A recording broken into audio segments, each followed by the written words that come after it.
Srimati Bhakti Vedanta Swami Iti Namini. Namaste Saraswati Devi Gauravani Prasharini Nirvisesa Suyava Satya Satari Sri Krishna Chaitanya Prabhu Nityananda Sri Advaita Gadadara Srivasadi Gura Bhaktavrinda Hare Krishna Krishna Krishna Hare Hare Hare Rama Hare Rama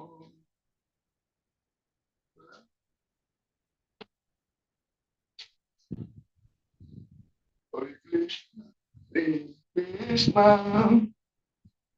Krishna Krishna Hare Hare Hare Rama Hare Rama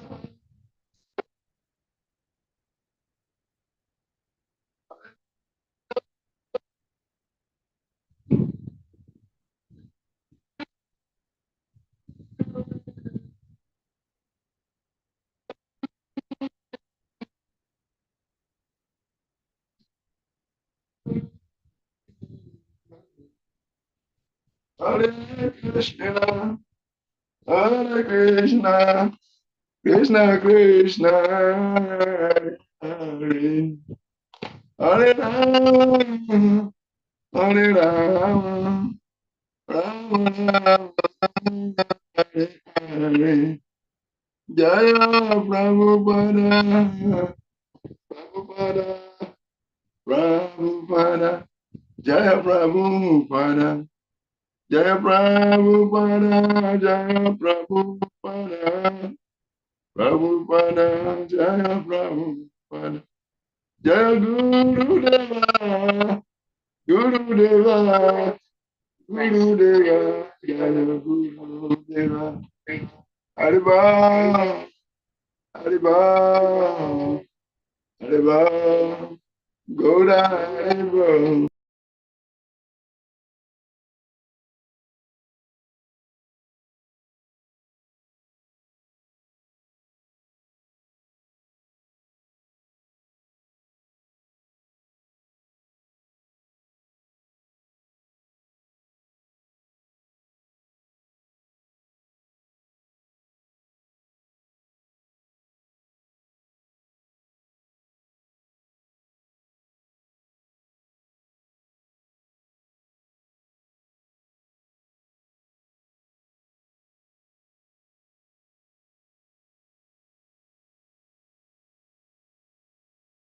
Oh, glory to the assembled devotees, Hare Krishna. Oh, Krishna. Hare Krishna, Hare Krishna, Krishna Krishna, Hare Hare, Hare Rama, Hare Rama, Rama Rama, Hare Hare. Welcome back to our today's session of Bhakti Vaibhav, Bhaktivedanta Academy for Culture and Education.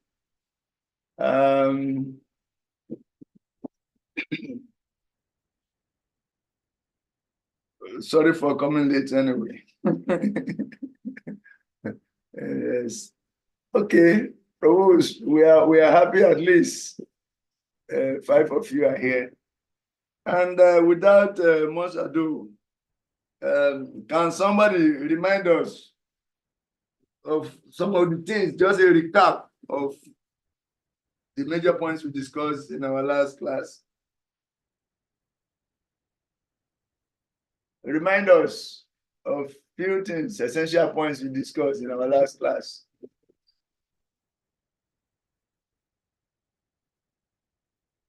If you don't respond spontaneously, I will start calling names. That's setting.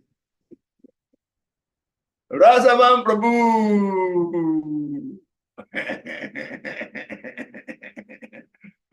At least remind us one of the things we remembered in our last class.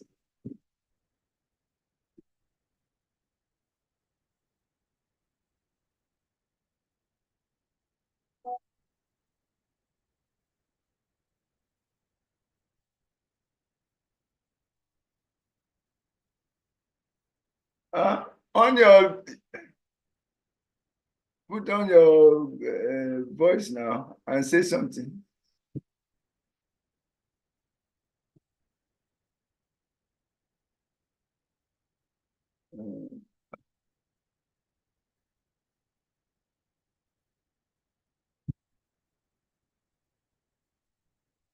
Okay. Razavan is not muting, and we are not hearing you. Okay, sorry.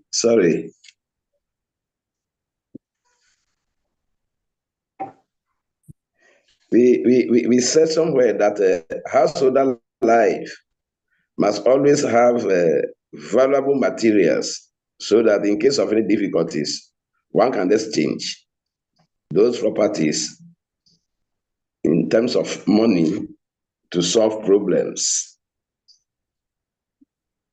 That's a good one. That's a good one. Practical application. Very relevant to us. Yes. Thank you very much. Madhuban Prabhu, what did you take home from our last class? Hare Krishna Prabhuji. Hare Krishna. Mostly we discussed about household life, how household life has to, there should be material facility to facilitate household life. And we discussed how the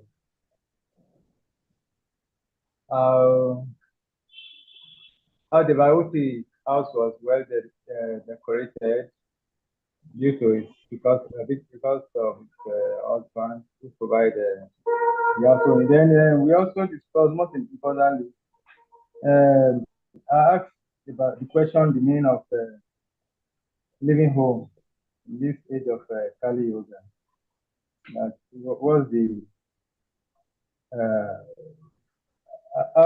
the meaning of living home? Or what does it look like in this age of Kali Yoga? The idea of having to graduate from the Grihastha life. So basically, we discussed about household life.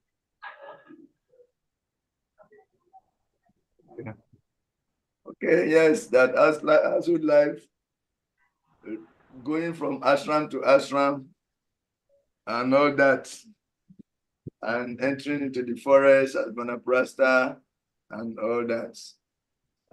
We say in this age, the most practical place to renounce to, the temple is the forest. You renounce to temple, or you convert your home into a temple, and that is as good as entering to the forests. And we say there are many, these are Vedic injunctions, Vedic regulations for the Vedas. But in the Vedas, there are so many flowery languages. So many flowery languages. And those languages are given for those who are actually very much interested in Kama Kanda, fruitive activities. So those regulations are given in the Vedas, so many flowery languages, what you can do in order to get that, what you can do in order to get that.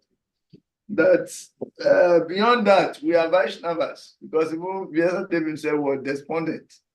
After presenting all that, he was still not satisfied until Nanda told him to glorify the Lord exclusively. And until when he compiled the Bhagavatam, he became satisfied. So we are not just Vedic followers. We are not just followers of Vedic culture. We are Vaishnavas. We are Vaishnavas. We follow the essence of the Vedic culture. So some of those things are very nice, that practically a Vaishnava's main duty is to be absorbed in remembering Krishna and living by example and giving Krishna to others. This one is situated in that. It doesn't make sense renouncing and entering into the forest. That we should do active devotional service here. And also we talked about many practical ways. Okay, let me not say. Someone else, please tell us one of the things we remembered in our last class. Jyoti Swarup Prabhu. Hare Krishna, Prabhuji. Hare Dandavat Krishna. Pranam. Yeah. Prabhuji, unfortunately, I was not present last Sunday class. I could not come. I met you and I informed you. Okay. I don't remember the last class discussion. Prabhu, you are going to pay some fine, which we are going to Yes. discuss later, me and you. Hari bol. And now, Vedic reminiscence. If you are there, can you please remind us of one critical point we discussed that is of relevance to our day-to-day practice of Krishna consciousness now in the west coast of Africa?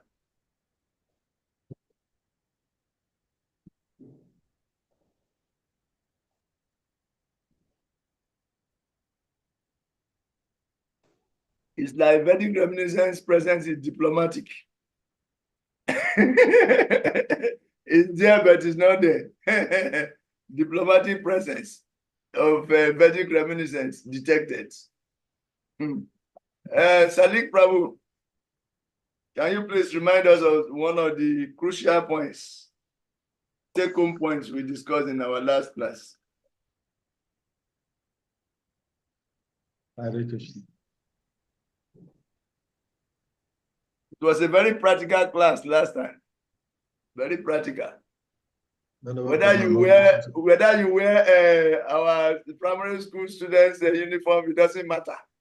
Well, you know that you are Salika, you cannot hide from us. Hare Krishna. Salika is a Vedic scholar. One of the stalwart Vedic scholars in West Africa is Salika. Whether you wear primary school uniform, no problem. That cannot you cannot hide the identity. Please. To us. At least Jyoti Swarup Prabhu was not there. So at least one of those crucial points for our day-to-day take-home. Anyway, I think the last place we stopped was we were talking about the role of sciences, taking the science from Grihastha life or living home, because we were discussing on Kapila Dev's devotee was talking. Kapila Dev left the house, and devotee husband has already left home. He has accepted Jansoda, and his son also left.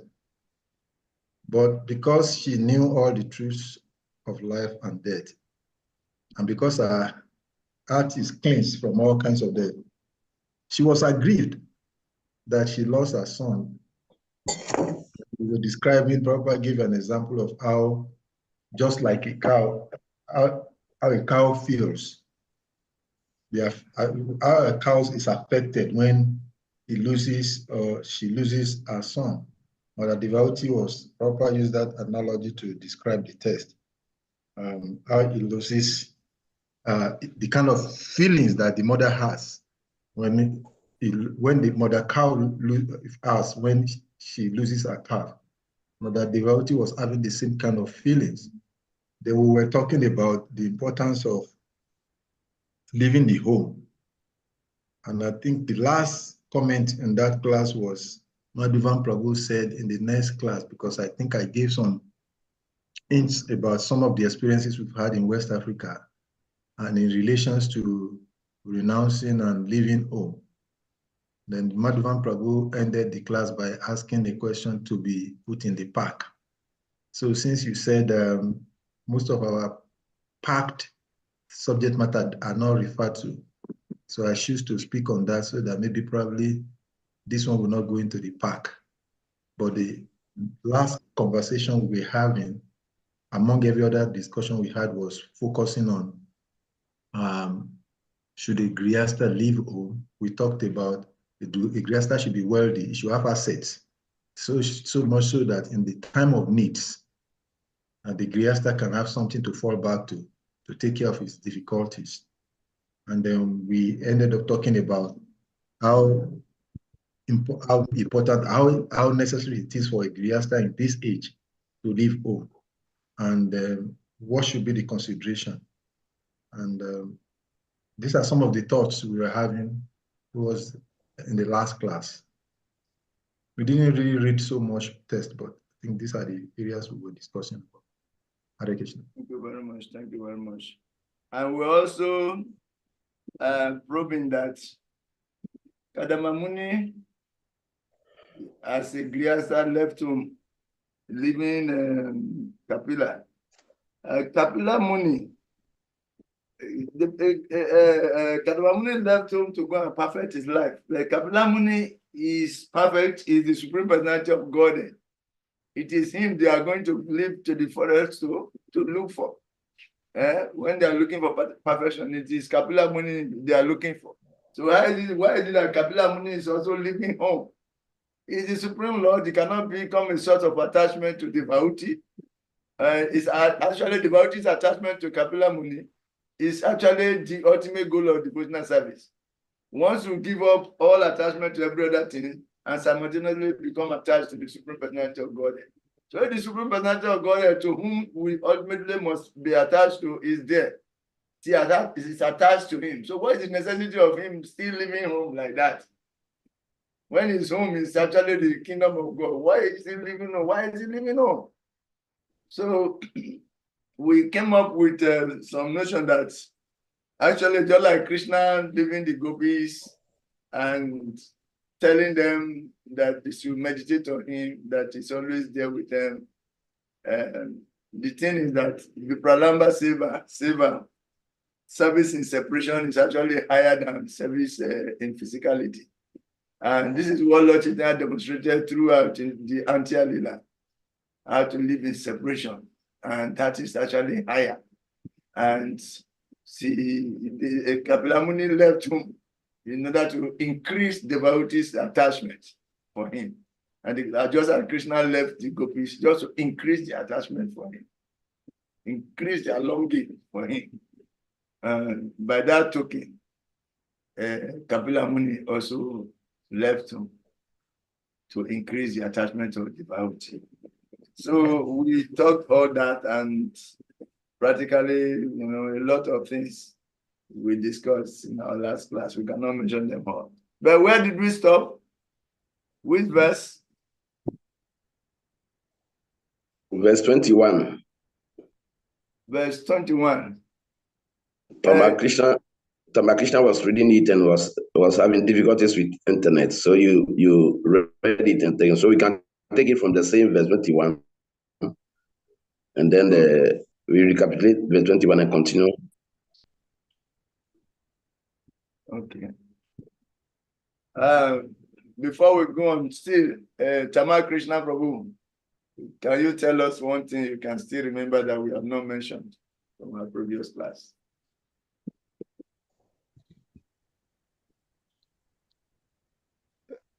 Krishna, actually, I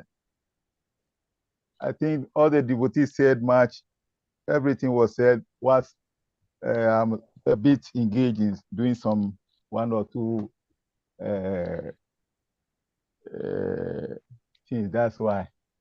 Okay. Anyway, I wanted you to mention that you actually brought up, because when we say identify some points from the previous purport, you were able to identify one thing that we should take care of our wives and ladies.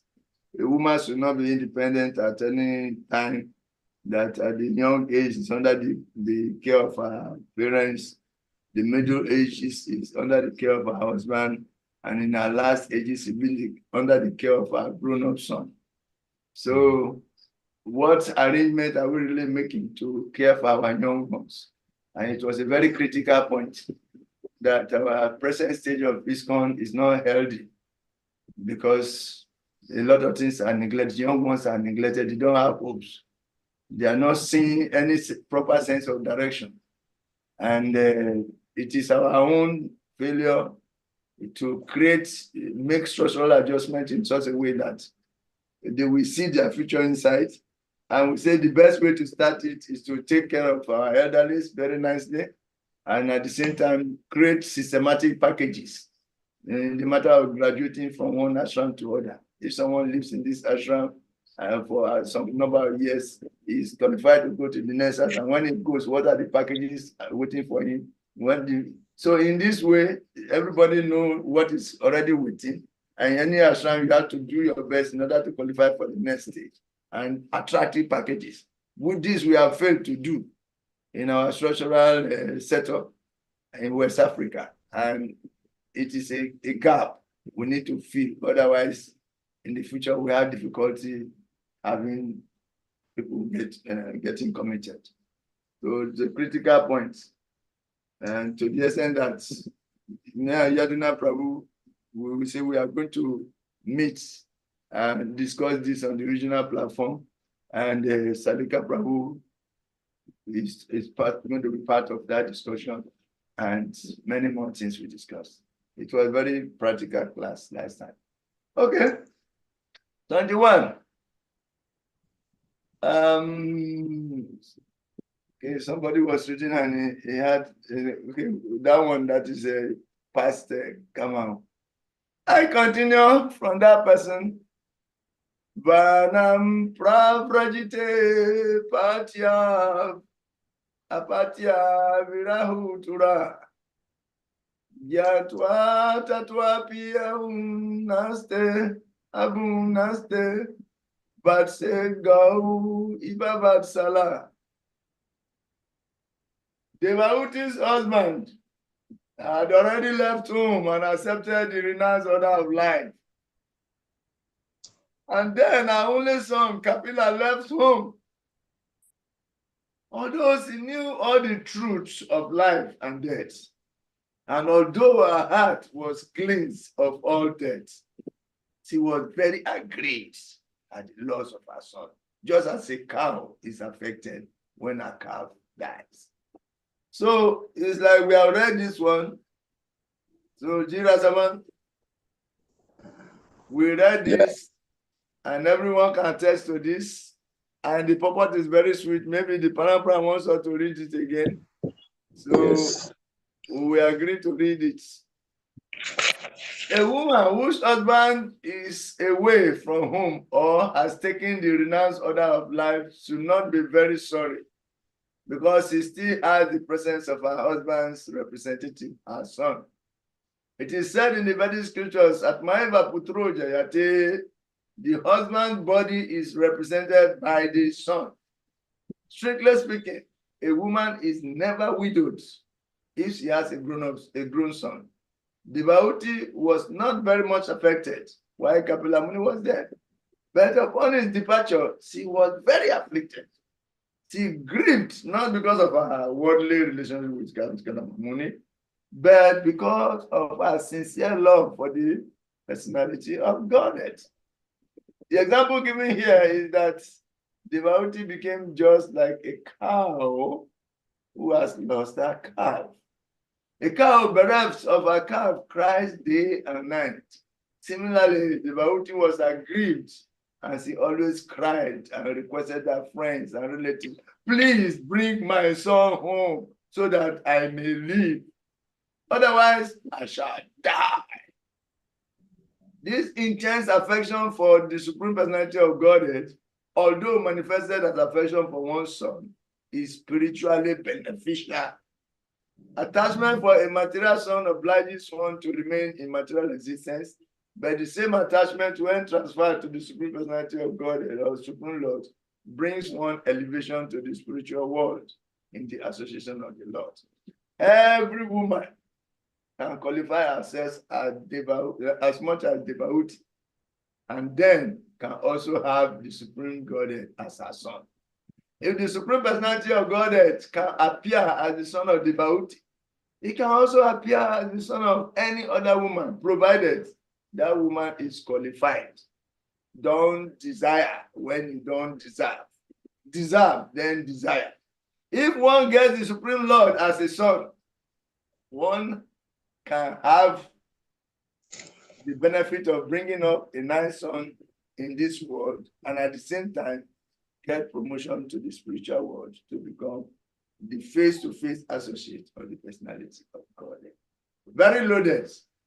We should read this purport again and again. The translation, even memorize the verse and read it again and again for preaching, for practical application, for everything. So, any question on that? I know there will be question because some people were not there in that class and a lot were discussed, but they should not draw us back. Oh.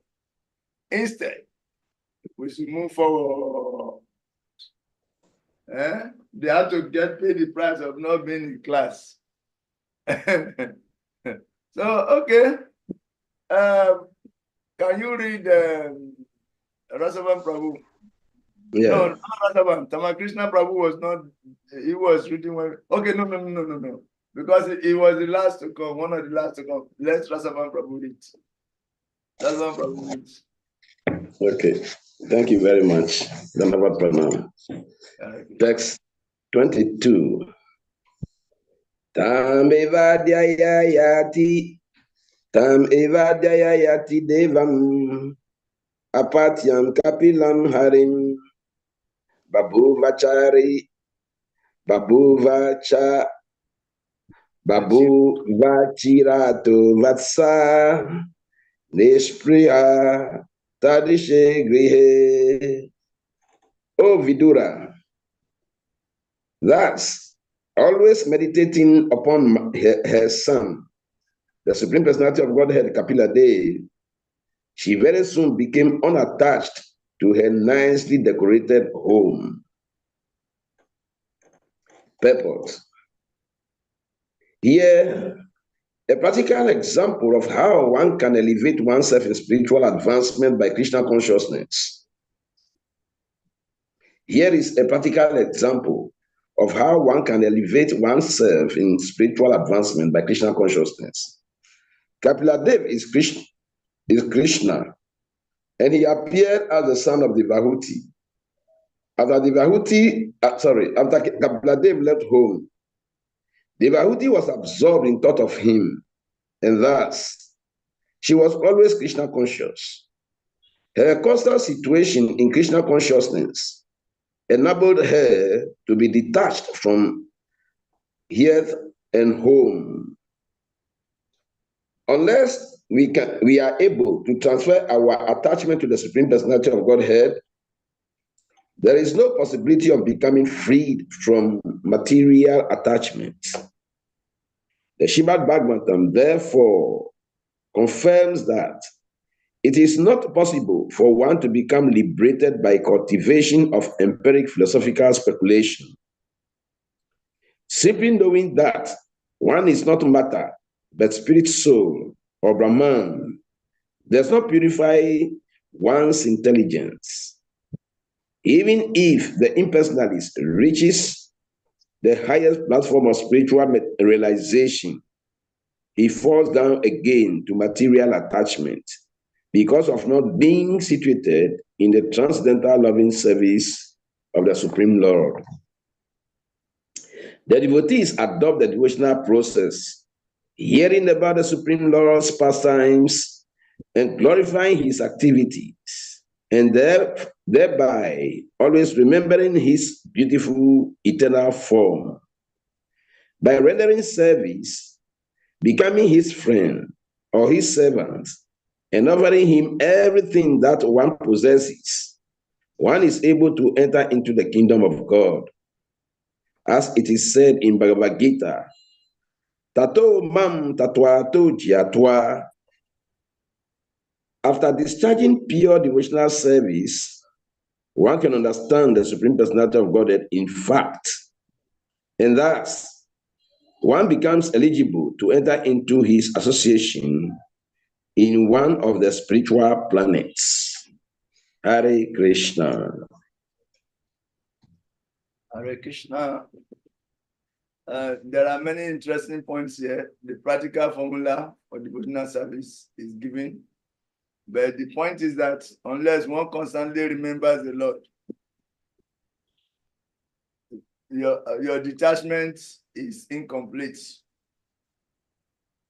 Our detachment is incomplete unless we become attached to the Supreme Personality of Godhead simultaneously.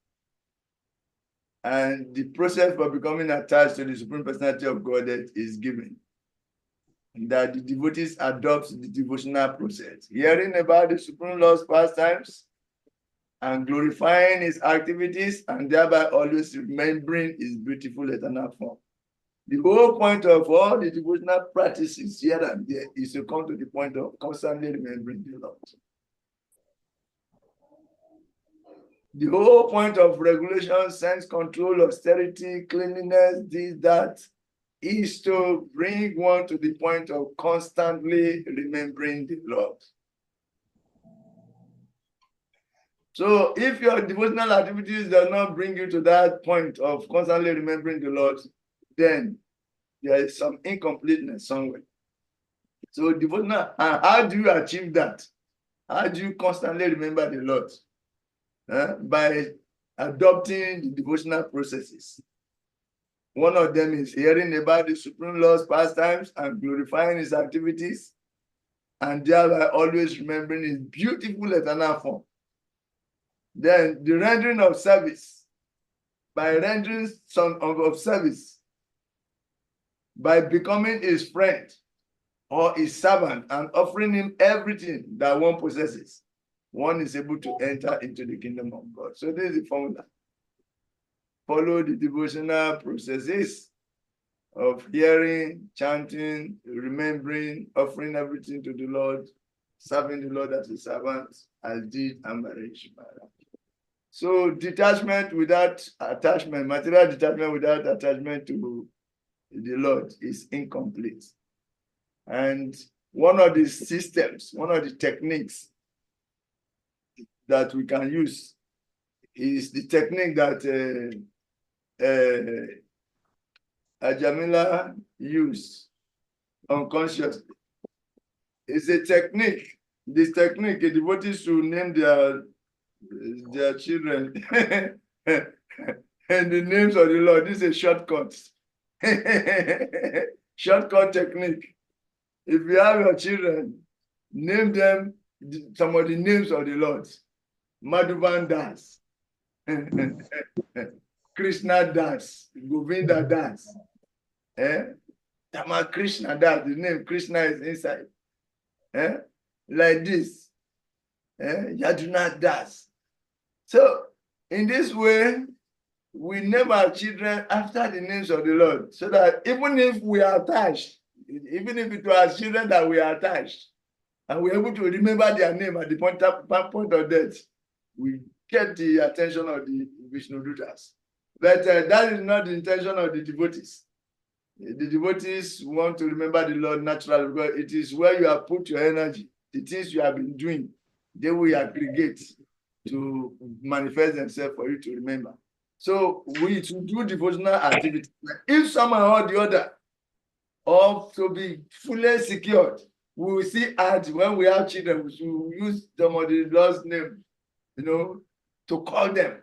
So that when we are calling, we attach our son, we are actually calling the name of the Lord. So we can get some benefit from there. Ajamila was not attached to wanting to please the Lord. When he chanted Narayan, Narayan, he was attached to his son only. And his son's name was Narayan.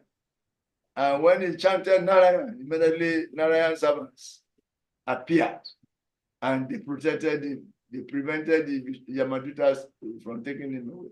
So this is a shortcut, but it's not our standard.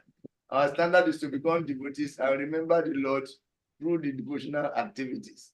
But this is a shortcut, a mercy for safety net for one who is getting distracted. But we can employ all the formulas together. So are there some other points in the purport that you think that we should reflect on before we move ahead? Hare Krishna Prabhu. Hare Krishna.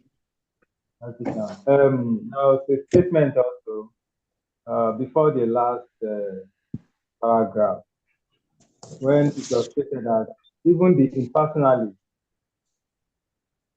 even if the impersonalist reaches the highest platform of spiritual realization, it falls down again to material attachment because of not being situated in the transcendental loving service of the Supreme Lord. And the loving service is also emphasized. Hare Krishna. Even if the personalist reaches the highest platform of spiritual realization, he falls down again to material attachment because of not being situated in the transcendental loving service of the Supreme Lord.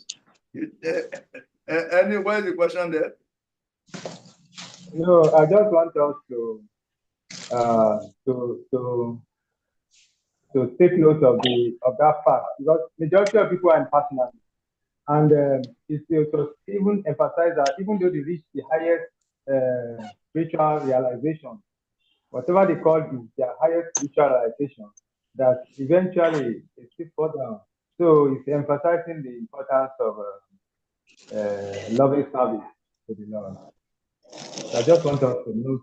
Yeah, this is a very serious point, and that what separates the personalist from the impersonalist. The impersonalists, they attain Brahman Jyoti, but there are no activities. There are no activities. So they just watch there. But the nature of the soul is activity. So after staying there in that Eureka realization that, hey, Abarat, I'm free. After staying there, stunned in that freedom, for some time, you want to start to act.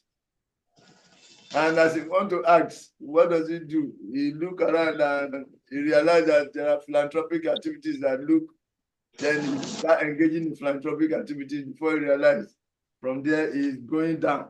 And that is the one who is fortunate among them. The one who is fortunate among them who have inclination for service can begin from there.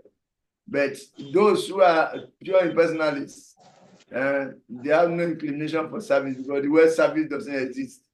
Because service means persons are involved. Bhakti must be there, Bhakta must be there, and Bhagavad must be there. Since they don't accept the personality of God, there is no meaning to them when you say serving the Lord.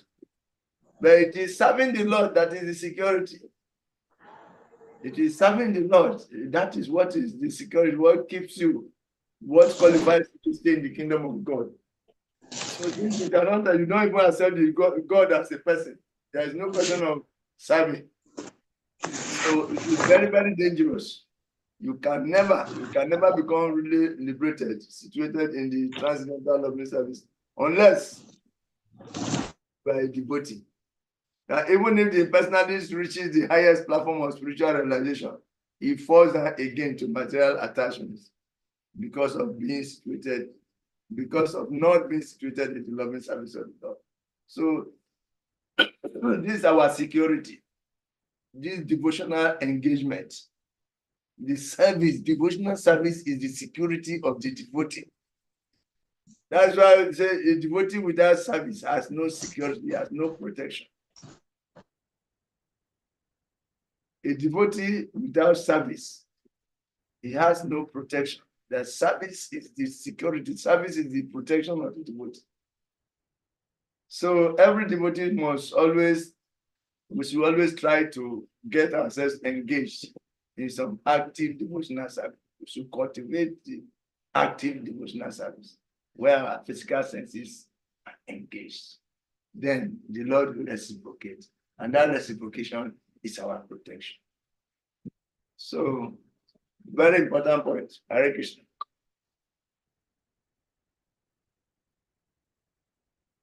Okay.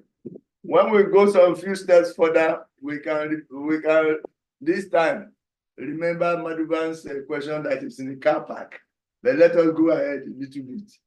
We want to break that record of not visiting the car park after keeping the car there.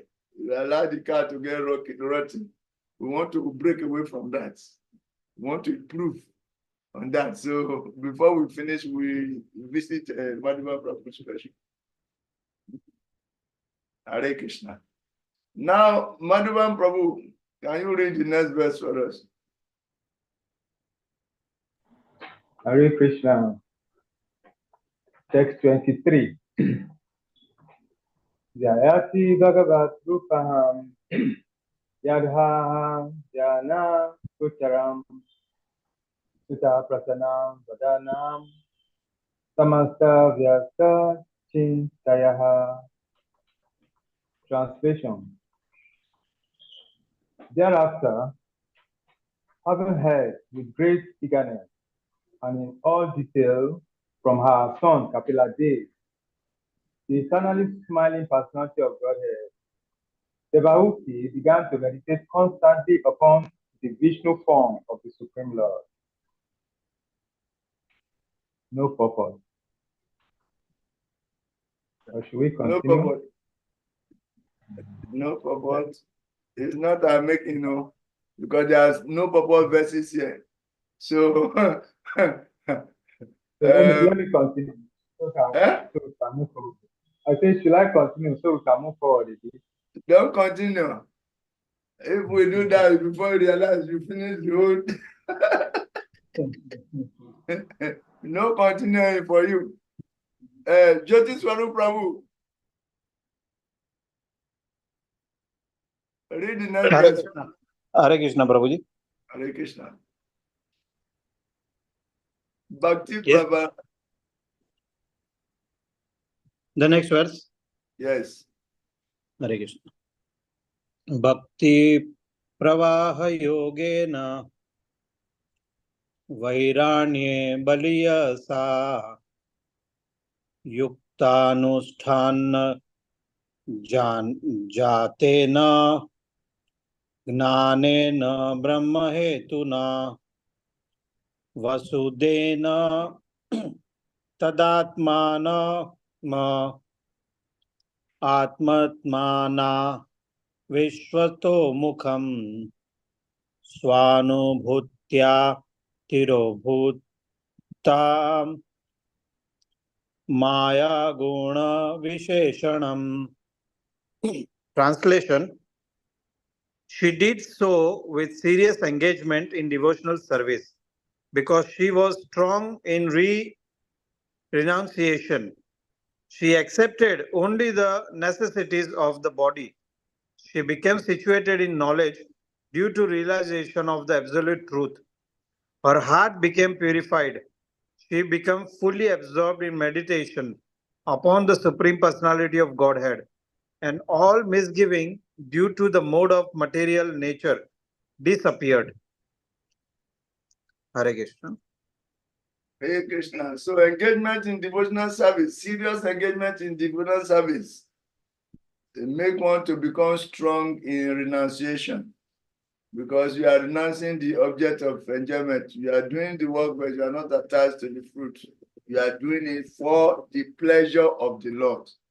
That awakens renunciation naturally. You see? So you will not over-collect. When you are situated in renunciation, you don't over-collect. You know what is needed at a particular time. That is just exactly what you will accept. All other things, you put them aside because they are going to be burden for you.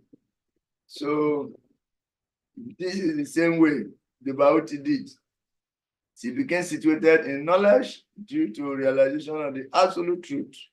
Her heart became purified. She became fully absorbed in meditation on the Supreme Personality of Godhead and all misgivings due to the modes of material nature. So purification is the result of acting in renunciation of the object of sense gratification. Purification is the result of acting in Krishna consciousness. Purification is the result of one acting or accepting only those things that are necessary and rejecting all those things that are necessary. The result is purification. So let us act in knowledge. You cannot act like that unless you are fully convinced of the knowledge that you are not this body, you are a spirit soul. The goal of life is to serve and please the Lord. And when you start acting on it, practical realization will come. All your theoretical understanding will become transmuted into its realized equivalent. And you are there. So what is the formula? Devotee is exemplifying. She's doing all this to show us how to do it. Devotee is doing this exemplarily to teach us what to do and how to do it. If you want to develop detachment from this worldly engagement, which will implicate you in all kinds of karmic reactions, then do devotional service. This is what devotee is saying. Now, all other processes of yoga and practices, they are good, but the ultimate process, the best process is devotional service. So if you want to develop simultaneous detachment from matter and attachment to Krishna, do devotional service. This is the message of devotee. Do devotional service. How do you do devotional service? Do devotional service following in the footsteps of Ambarish Maharaj, following the footsteps of devotee herself. Ambarish Maharaj engaged all his senses practically in devotional service. Savai Mana Krishna Padarapinda. Vachamsi Vaikunta Gunanu Bhavadi. So he engaged all his senses, his legs, his hands, his eyes, his ears, his nose, his mouth, his body, his entire body, entire life. He used it in devotional service. You see? So this is the formula. And the devotee is doing the same thing. That to engage in Bhakti Yoga is the ultimate activity for all souls. Engagement in devotional, serious engagement in devotional service is the only activity. And that brings all auspiciousness for this condition. So next verse, Tama Krishna Prabhu. Haribo. Hare Krishna. Yes. 26. Brahmani. Brahmani Vastita Smati Bhagaviti Atma Samstraye Nivrita Javapati Twat Shina Klitsa Nivriti. Her mind became completely engaged in the Supreme Lord, and she automatically realized the knowledge of the impersonal Brahman as a Brahman localized soul. She was freed from the designation of the materialistic concepts of life. Thou all material powers disappear, and she attained transcendental bliss. Purport. The previous verse said that the devotee was already conversant with the absolute truth. It may be questioned how she was meditating. Not how, why she was meditating. Why she was meditating. Thank you. The explanation is that when one theologically discards the absolute truth, she becomes situated in the impersonal concept of the absolute truth. Similarly, when one seriously discusses the subject matter of the form, quality, pastime, and entourage of the Supreme Personality of Godhead, he becomes situated in meditation on him. If one has complete knowledge of this Supreme Lord, then knowledge of the impersonal Brahman is automatically realized. The absolute truth is realized by the knower accordingly to three different angles of vision. namely impersonal Brahman, localized super soul, and ultimately the supreme personality of Godhead. If one is situated, therefore, in knowledge of the supreme personality of, in knowledge, if one is situated, therefore, in knowledge of the supreme person, this implies that one is already situated in the concept of the supreme, superpersonal, and impersonal Brahman. So, In Bhagavad Gita, it is said, Brahman Bhuta Prasanatma. This means that unless one is freed from the material entanglement and situated in Brahman, there is no question of entering into the understanding of devotional service or engaging in Krishna consciousness. One who is engaged in devotional service to Krishna is understood to be already realized in the Brahman concept of life, because transcendental knowledge of the Supreme Personality of Godhead includes knowledge of Brahman. This is confirmed in Bhagavad Gita. Brahmano he pratistaham. The concept of the personality of Godhead does not depend on Brahman. The Vishnu Purana also confirmed that one who has taken shelter of the all-auspicious Supreme Lord is already situated in the understanding of Brahman. In other words, one who is a Vaishnava is already a Brahmana. Another significant point of this verse is that one has to observe the prescribed rules and regulations as confirmed in Bhagavad Gita. Yuktahara Viharasya.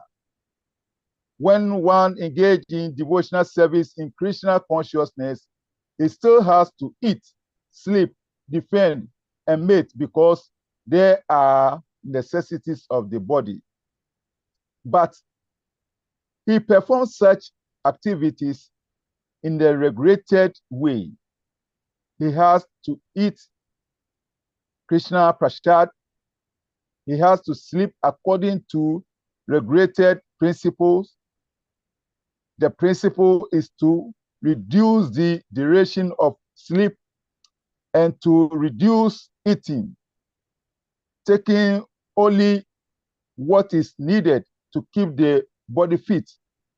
In short, the goal is spiritual advancement, not sense gratification. Similarly, sex life must be reduced. Sex life is meant only for begotten Krishna conscious children. Otherwise, there is no necessity for sex life. Nothing is prohibited, but everything is made yukta, regulated, with the higher purpose only in mind. By following all those rules and regulations of living, one becomes purified, and all misconception due to ignorance become nil. It is specifically mentioned here that the cause of material entanglement are completely vanquished. The Sanskrit statement nita vriti indicate that Anatta nivriti. Anatta nivriti. the Sanskrit statement anatta vriti. This body is indicates that this body is unwanted. Yes. And we are Spirit souls. your Network body. is attacking you now. Oh, it's okay. Yes, carry on. Okay. The sensory Network is this attacking body. you again. Oh, Network is seizing your voice. Okay. Let me read it to the end. Maybe it will be better from here. okay. The Sanskrit statement anata nivriti indicates that this body is unwanted. We are spirit soul, and there was never any need of this material body. But because we wanted to enjoy the material body, we have this body through the material energy under the direction of the Supreme Personality of Godhead.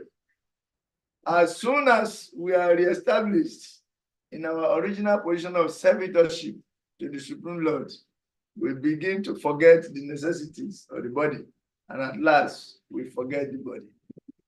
Sometimes in a dream, we get a particular type of body which wish to walk in the dream. I may dream that I'm flying in the sky, or that I've gone into the forest or some unknown place. But as soon as I am awake, I forget all these bodies. Similarly, when one is Krishna conscious, fully devoted, he forgets all its changes of body. We are always changing bodies, beginning at birth from the womb of our mother. But when we are awakened to Krishna consciousness, we forget all these bodies. The bodily necessities become secondary. But the primary necessity is the engagement of the soul in real spiritual life. The activities of devotional service in full Krishna consciousness are the cause of our being situated in transcendence. The word Bhagavati Atma Samsraye denotes the personality of Godhead as the supreme soul, or the soul of everyone. In the Bhagavad Gita, Krishna says, Bijam Mam Sarvabhutanam, I am the seed of all entities.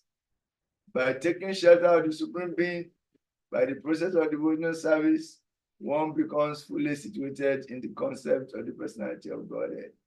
As described by Kapila, Man Guna Sruti Matrina, one who is fully Krishna conscious, situated in the personality of Godhead, is immediately saturated with love of God as soon as he hears about the transcendental qualities of the Lord. The Bhauti was fully instructed by our son Kapila Deva on how to concentrate our mind on the Vishnu form in full detail. Following the instructions of our son in the matter of devotional service, she contemplated the form of the Lord within ourselves. We crave devotional love. That is the perfection of Brahman realization, or the mystic yoga system, or devotional service. At the ultimate issue, when one is fully absorbed in thoughts of the Supreme Lord and meditates on him constantly, that is the highest perfection. Bhagavad Gita confirms that one who is always absorbed in such a way is to be considered the topmost yogi. Yoginam Apisarvisa. The real purpose of all processes of transcendental realization, Jnana Yoga, Dhyana Yoga, or Bhakti, is to arrive at the point of devotional service. If one endeavors simply to achieve knowledge of the absolute truth or the super soul, but has no devotional service, he labors without gaining the real results. This is compared to beating the husk of wheat after the grains have already been removed. Unless one understands the Supreme Personality of Godhead to be the ultimate goal, it is valueless simply to speculate or perform mystic yoga practice. In the Ashtanga yoga system, the seventh stage of perfection is dhyana. This dhyana is the third stage in devotional service. There are 9 stages of devotional service. The first, hearing, and then comes chanting, and then contemplating. By executing devotional service, therefore, one automatically becomes an expert Jnani and an expert yogi, an expert yogi. In other words, jnana and yoga are different preliminary stages of devotional service. The Bhauti was expert in accepting the real substance. She contemplated the form of Vishnu in detail and advised her smiling son, Kapila Deva, as advised by her smiling son, Kapila Deva. At the same time, she was thinking of Kapila Deva, who is the Supreme Personality of Godhead, and therefore she completely perfected her austerities, penances, and transcendental realization. Devoutiki Jai. So many points are compounded here, but the whole point is that, first of all, there are three aspects of realizing God: Brahman, Paramatma, and Bhagavan.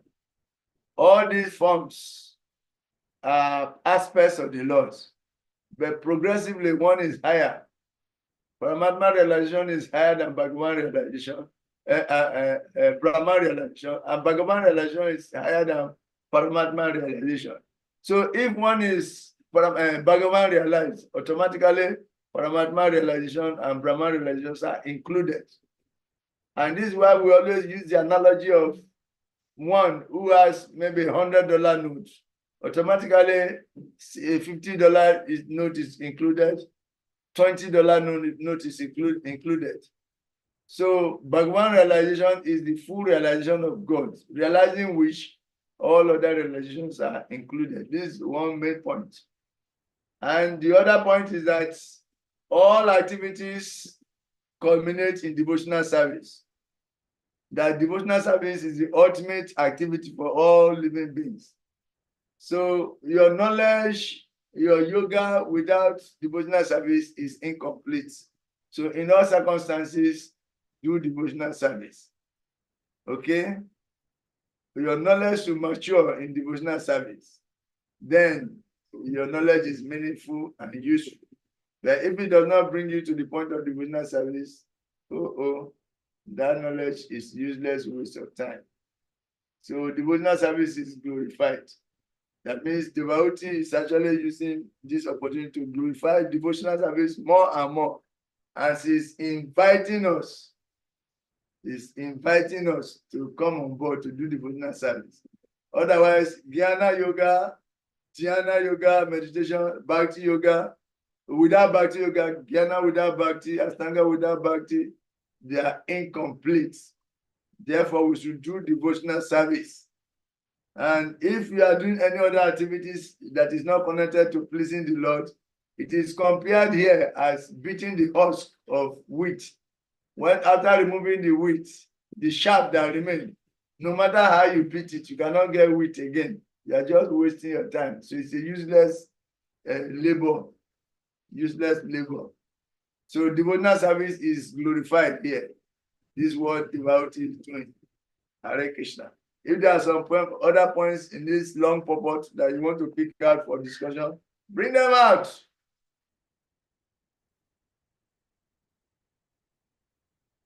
And if you are satisfied with it as it is, then we move ahead. Hare Krishna, Prabhuji. Hare Krishna. I think that should be the third.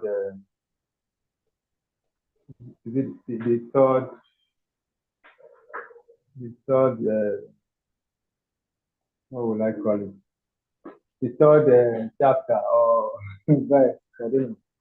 where it is mentioned that anatta nivritti indicates that this body is unwanted. So it was also mentioned in the same statement after that as soon as we are reestablished in our original position of servitorship of the Supreme Lord, we begin to forget the necessities of the body, and at last we forget the body. So my concern is that since we're embodied, right, and by the time we neglect the necessity of the body,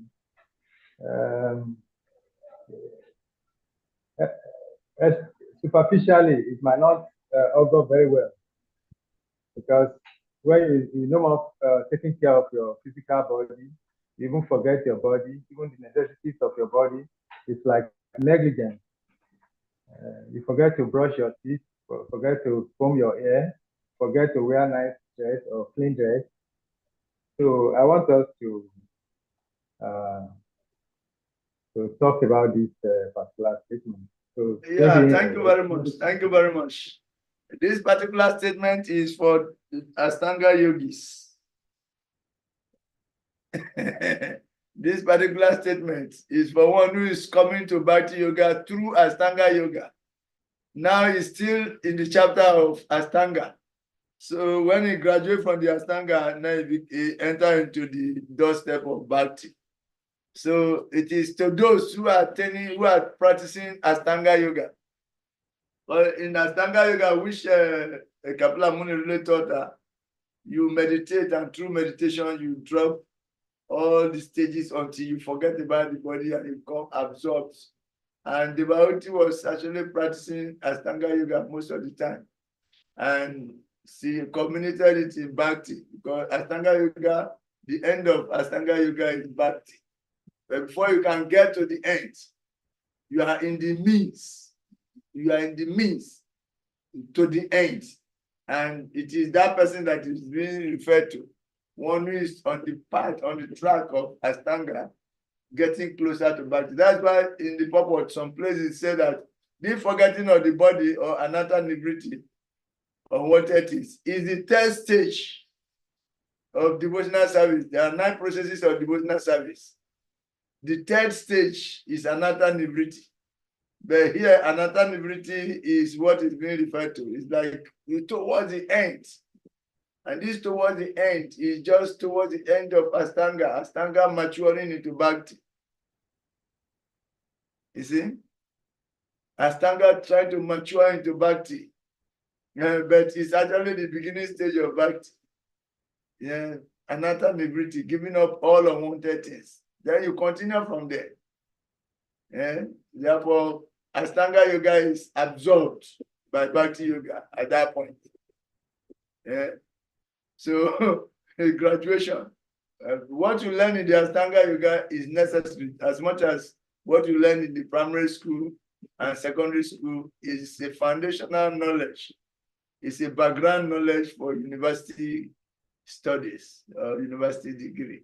So it is necessary. It is now absorbed in the university stage. It is absorbed. All the formulas and principles you learn, they are part of the foundational principles. And this is part of the background knowledge. All that knowledge as background, background for the devotional service. This is what it means. Hare Krishna. Are there some more thoughts on these points, please?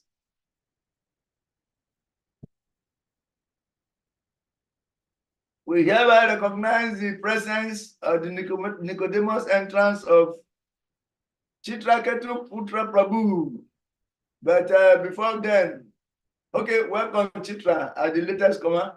Let us go to Yaduna Prabhu. He has some points to make so far.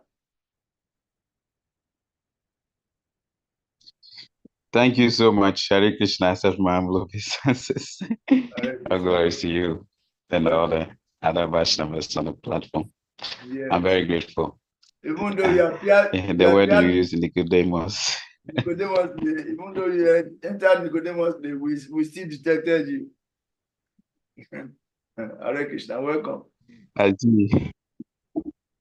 Thank you, Hare Krishna. Hare Krishna. Vedic reminiscence. Where are you and what are you doing?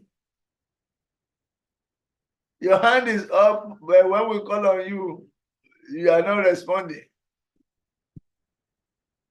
Yeah, that unmanifest nature is not fully acceptable. Manifest.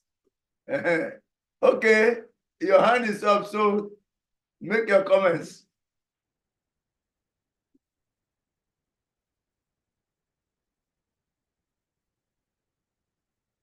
Okay, maybe still he cannot speak. Hare Krishna. Ji Salikaji. Any comments on what we have read so far?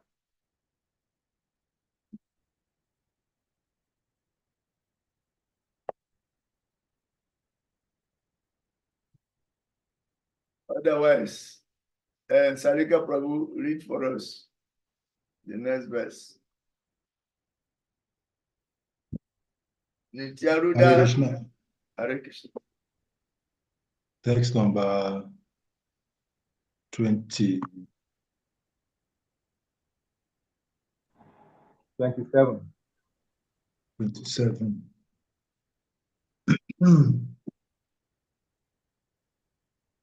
Nityaruda samudetva paravrita guna brahma nasamsmara tadatmanam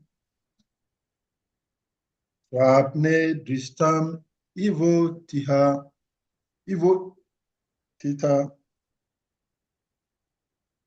Translation. Situated in eternal trance and freed from illusion impelled by the modes of material nature, she forgot her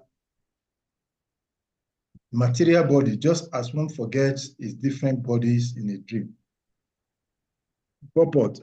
A great Vaishnava said that who has no remembrance of his body is not bound to material existence. As long as we are conscious of our bodily existence, it is to be understood that we are living conditionally under the three modes of material nature. When one forgets his bodily existence, his conditional material life is over. This forgetfulness is actually possible when we engage our senses in the transcendental loving service of the Lord. In the conditional state, one engages his senses as a member of the family or as a member of a society or country. But when one forgets all such membership in material circumstances and realizes that he is an eternal servant of the Supreme Lord, that is actual forgetfulness of material existence. This forgetfulness actually occurs when one renders service unto the Lord. The devotee no longer works with the body of for sense gratification with family, society, country, humanity, and so on. He simply works for the Supreme Personality of God, Krishna. That is perfect Krishna consciousness. A devotee always merges in transcendental happiness, and therefore he has no experience of material distress. This transcendental happiness is called eternal bliss. According to the opinion of devotees, constant remembrance of the Supreme Lord is called samadhi or trance. If one is constantly in trance, there is no possibility of his being attacked or even touched by the modes of material nature. As soon as one is freed from the contamination of the three material modes, he no longer has to take birth to transmigrate from one form to another in this material world. Hare Krishna. Hare Krishna. So, as far as you understand, what is actual forgetfulness? Forgetting the body, what actually does it mean from the purport?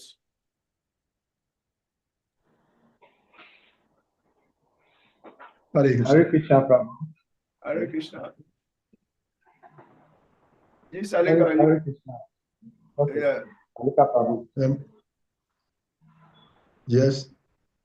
You continue. What does forgetfulness mean? What is actual forgetfulness?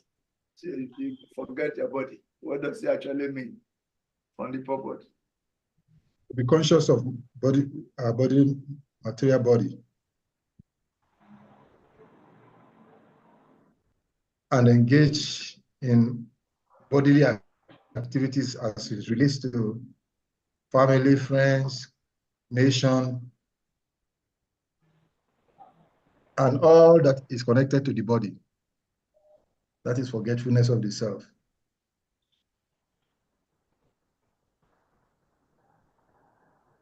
Sorry, it was a mistake. It was a mistake. And how do you attain that forgetfulness of the body?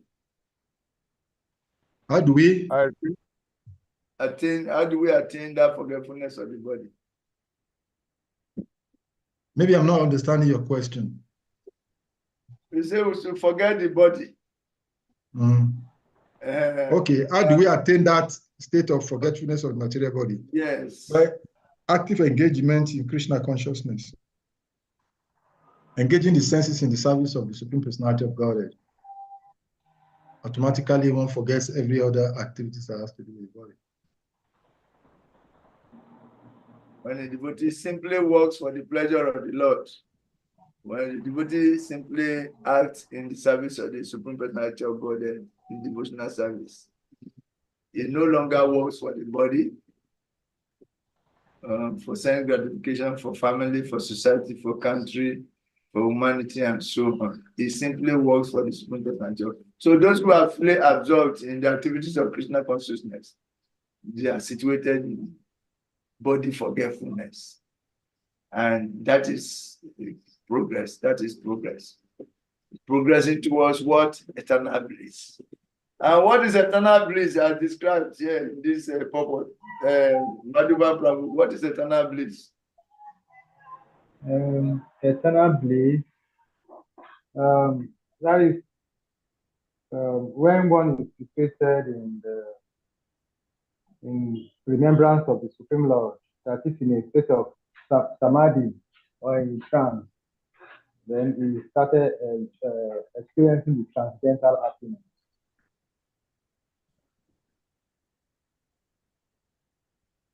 Mm-hmm. A devotee always merges in transcendental happiness, and therefore he has no experience of material distresses. This transcendental happiness is called eternal bliss. No more miseries at all. He is fully absorbed in the service of the Lord. All what he knows is the Lord and how to please him and engaging in activities to please the Lord. And that is all what he knows every day, day in, day out. Even in the cities, even if he's living in the cities, he's constantly planning how to preach, how to arrange for preaching program, how to, arrange this program or that program, and how to do devotional service, how to take care of the deities, how people can go on Sankirtan, and they can cook for the Lord, and how they can, you become absorbed in activities for the pleasure of the Lord. Then he has attained body forgetfulness and therefore eternal bliss. No more distresses. And this is called samadhi or trance. It becomes fully absorbed in devotional thoughts and activities. And that is practical. You can do that even if you are living in the city. Yes, it's a matter of consciousness. Okay, that is beautiful. That is Krishna consciousness. The International Society for Krishna Consciousness is established to bring us to that point of eternal bliss, to that point of body forgetfulness, to that point of full absorption in devotional activities for the pleasure of the Lord. And for that, for attaining freedom from all material miseries. This is the purpose of the International Society for Krishna Consciousness. All glory to Srila Prabhupada Ki Jai. Any question on these points here?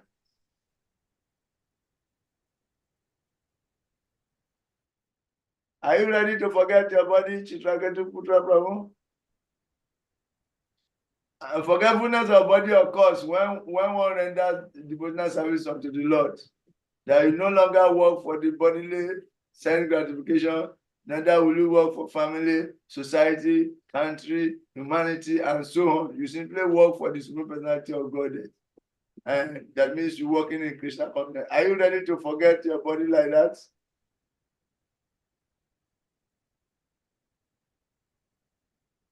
And this forgetfulness is actually possible when we engage our senses in the transcendental loving service of the Lord. It doesn't occur when we are in the conditional state of sense gratification. But this forgetfulness actually occurs when we become absorbed in devotional service. Are you ready, Chitra Prabhu, to forget your body?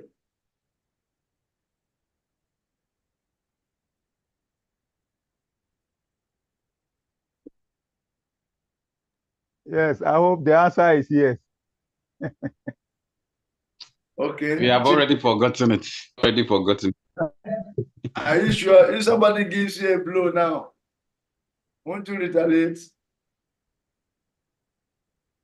If somebody gives me what? A blow. Yes. What kind of blow is that? Money blow or what is it? This time blow me so many things. Physical blow, just you are walking on the street and somebody coming from the opposite direction and just meet you, give you blow in the face. Wow.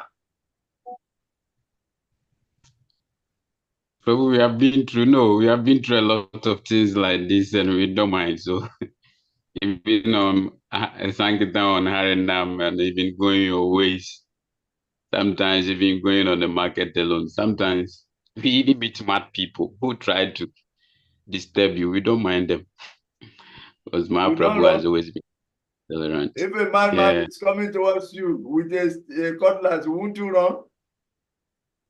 Running does not mean you are retaliating. No, you are not retaliating, but you are still remembering your body. We want you to forget the body now.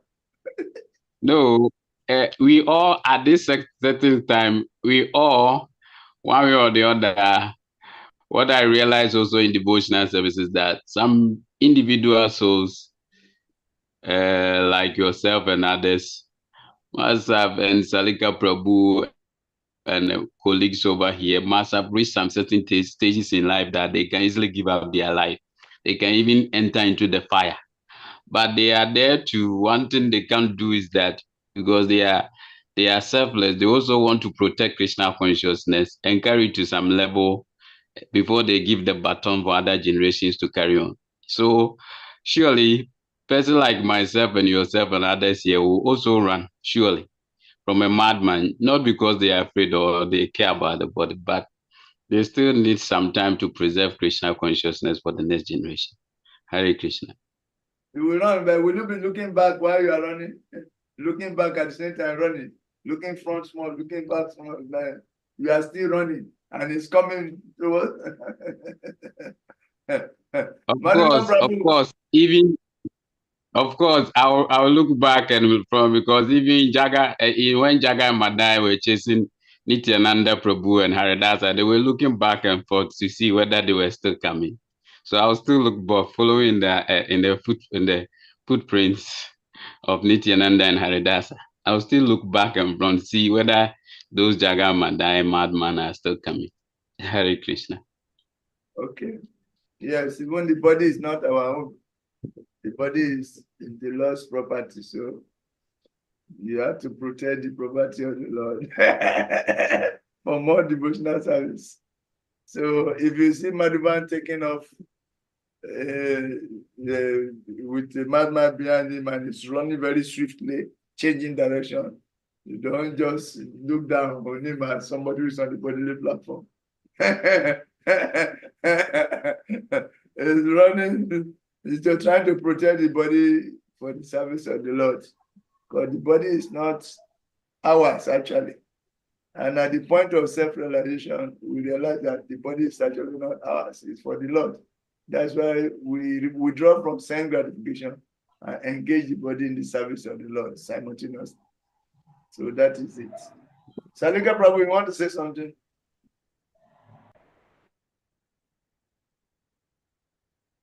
Salika Prabhu is in trance. Salika Prabhu was in trance, then he came out of the trance. Hare Krishna. Suddenly. Hare Krishna. You want to bring some message from the trance? Okay, you didn't go on trance, yeah? No, you're always in trance now. I'm on executive meditation. Okay, executive. Okay, Hare that Krishna, means Prabhu. Hare Krishna. So, sometimes Madhavan does it also. Sometimes Tama Krishna does it, Rasavan does it too. All the executives, they do it. Okay. Madhavan Prabhu, yeah.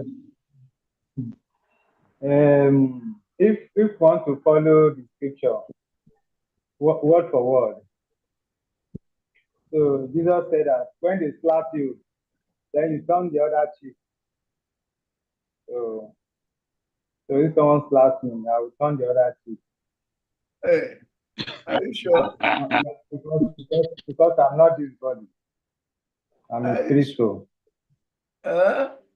If he slap the body until he forces you out of the body, it's okay. I'll go to the spiritual world if I lose my body. That's wonderful. Hare Krishna, I'm talking about. So that's Hare Krishna, very reminiscent. Yeah, Let us say very reminiscent. there was a story Srila Prabhupada gave, short stories by Srila Prabhupada. There was once a snake. The snake was, people used to avoid one part. So people were avoiding that part because there was a snake that stays in that part. So people were afraid of that part. So one day, one sadhu was coming. And people told him he should not pass through that place because there's a snake there that used to attack people. So the sadhu said, no problem, he will pass through that part. So when he got to the place where the snake was, the snake came outside. Then he asked the snake, why are you attacking people? You should be humble, you should be this, you know. He preached to the snake. He became the guru of the snake. The snake took initiation from this sadhu. And the sadhu gave his specific instruction to the snake that it should not bite, should stop biting. So the snake, one day the snake was just there. Some children were passing and they saw the snake lying down. So they started to test the child. They were throwing stones at the snake and the snake didn't move. So they took advantage and they were beating the snake. Then after some time, the snake was about to die, so they left the snake. Then when the sadhu came back, the guru of the snake, so he saw that there was blood all over the body of the snake. So he asked the snake, why are you like this? He said, you know, Guru Dev, you said I should not bite. He said, no, you misunderstand me. If I say don't bite, I did not say you should not raise your hood. When they throw stone at you at the front of, you should raise your hood. I didn't say don't raise your hood, but I said don't bite. So in this connection, when people slap us, we may not respond, but we can avoid that environment. Or if they like you, if they continue, it does not really make sense. Someone they slap you one face, will turn the other face. We should know also that different scriptures, different verses of the scriptures speak to different people. So intelligence means they say once bitten, twice shy. If you slap me and I'm a devotee, I don't want to slap you back, I leave that environment. I don't tell you Hare Krishna Prabhu, then I leave the environment. If you are living, you come from behind and blow you and push you down. I have the right to defend myself at a time. The only option I have is to defend myself, just like the sadhu was telling the snake. He can raise his hood. So my raising my hood, like I turn back in fury and set blow Haribo, I go put some more dirty for you, the Chris. You know? But you can run fast, so why don't you just be doing as if you are running, you are looking back at the same time, you are moving backwards, you know?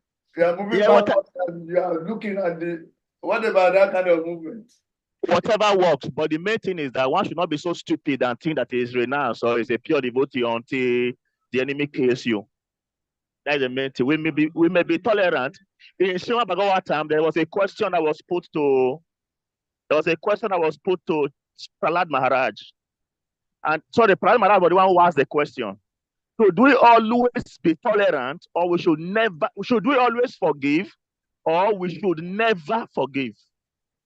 So different people gave different answers, but Prahlad Maharaj concluded by saying, if you always forgive, you will become a toy in the hand of the others.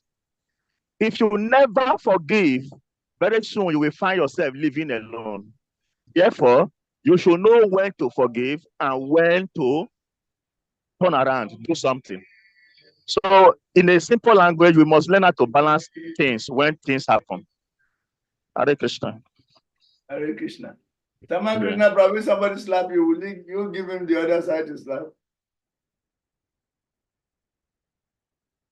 No, I'll just run away. If there's a necessity. If you are running, a throw stone from back and hit your head and then fall down. Yes, I'll turn back. Yes, Prabhu, I'll turn back, and when he sees me, I'll give him one slap. He will never forget. Yeah.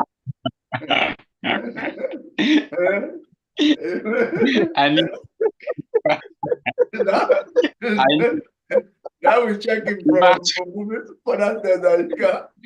One slap. I knew with this your heavy body and your thick toe with your big arms, your palms. I knew. He will think twice before he tries to attack you again. He will think twice. Yeah, it's like this guy can beat me, even physically. So let me try other people. I think you see, people who threaten you, stand with them. Sometimes they leave. Those who are threatening people, you want to beat up them. Those who stand and challenge them, they just talk loud, then they turn and face another person who looks weaker. So you scare him with your first action. Let him feel your weight. Okay, that's good. Hare Krishna. Actually, there is nothing like figurative in the words of the scriptures. It's just that sometimes our level of tolerance is not enough. So they sound as very alien.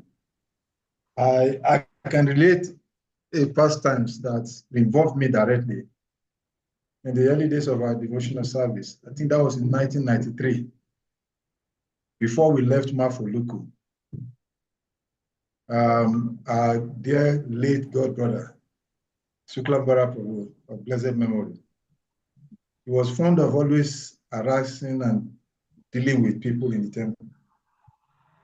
So one day, just before, after Jamastami, I think it was after Jamastami 1993, we were planning to leave Mafuluku.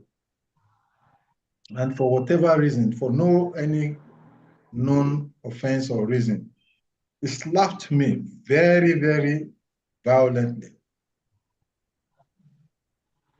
And I just did not respond. I just kept silent. But there are devotees around. They saw the way he slapped me for no reason. Physically, I didn't think Suklambara could beat me, but I felt that I'm in an LD environment, so I did not respond. Maybe outside of the temple, I would have acted differently, but because it was in the temple, so I didn't respond. And when I didn't respond, when I didn't talk, I didn't say a word. And it was a very heavy slap that my cheeks were having marks of his hand. Himself became bewildered in the first because I did not respond. But the people that were there could not tolerate it, so they went reporting to Omkara. Omkara was our temple president then. I think Bhakti Vasudev then was our regional secretary. And when they got to know this, Omkara Prabhu the approach was different, but Bhakti Vasudev Prabhu did not tolerate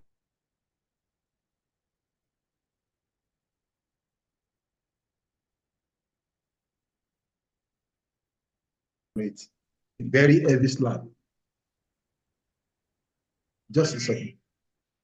Sorry, let me call you back in 5 minutes. I'll call you right back. So Bhakti Vasudev Prabhu then said they should bring Suklambara to the medium. That if he alone cannot beat him, he will instruct all of the male devotees in the temple to gather and beat him until he faints. So he was forced to come, and Bhakti Vasudev said I should slap him in a way that it will be stronger than the way he slapped me. If I don't do that, he will beat me also. So I had no option. I was saying, no, let us leave it, Prabhu. He said, he came, he was rushing to me, he was going to attack me, and he said, if you don't act, I will act in a way that you yourself will be bewildered before I descend on Suklambara. So with that situation, I had no option, and I slapped him.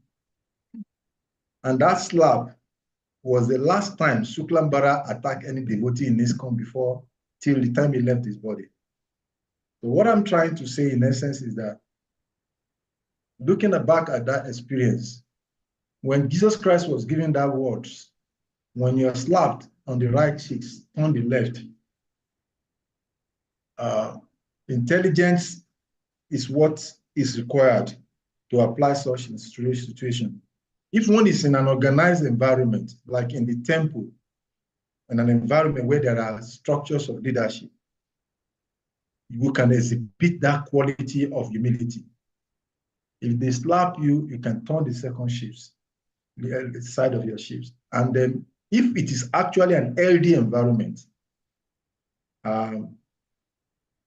not only that you'll be protected, but you get justification, just like I get. But when we're talking about turning your cheeks in an environment that is maybe general or maybe in the public, like Yaduna Prabhu said, if somebody slaps you, you can walk away. But if the person persists, then you have to defend yourself. And I have one experience also like that. I think it was in an arena where at Ijebu Day. Yes, in those days we were going to traveling arena.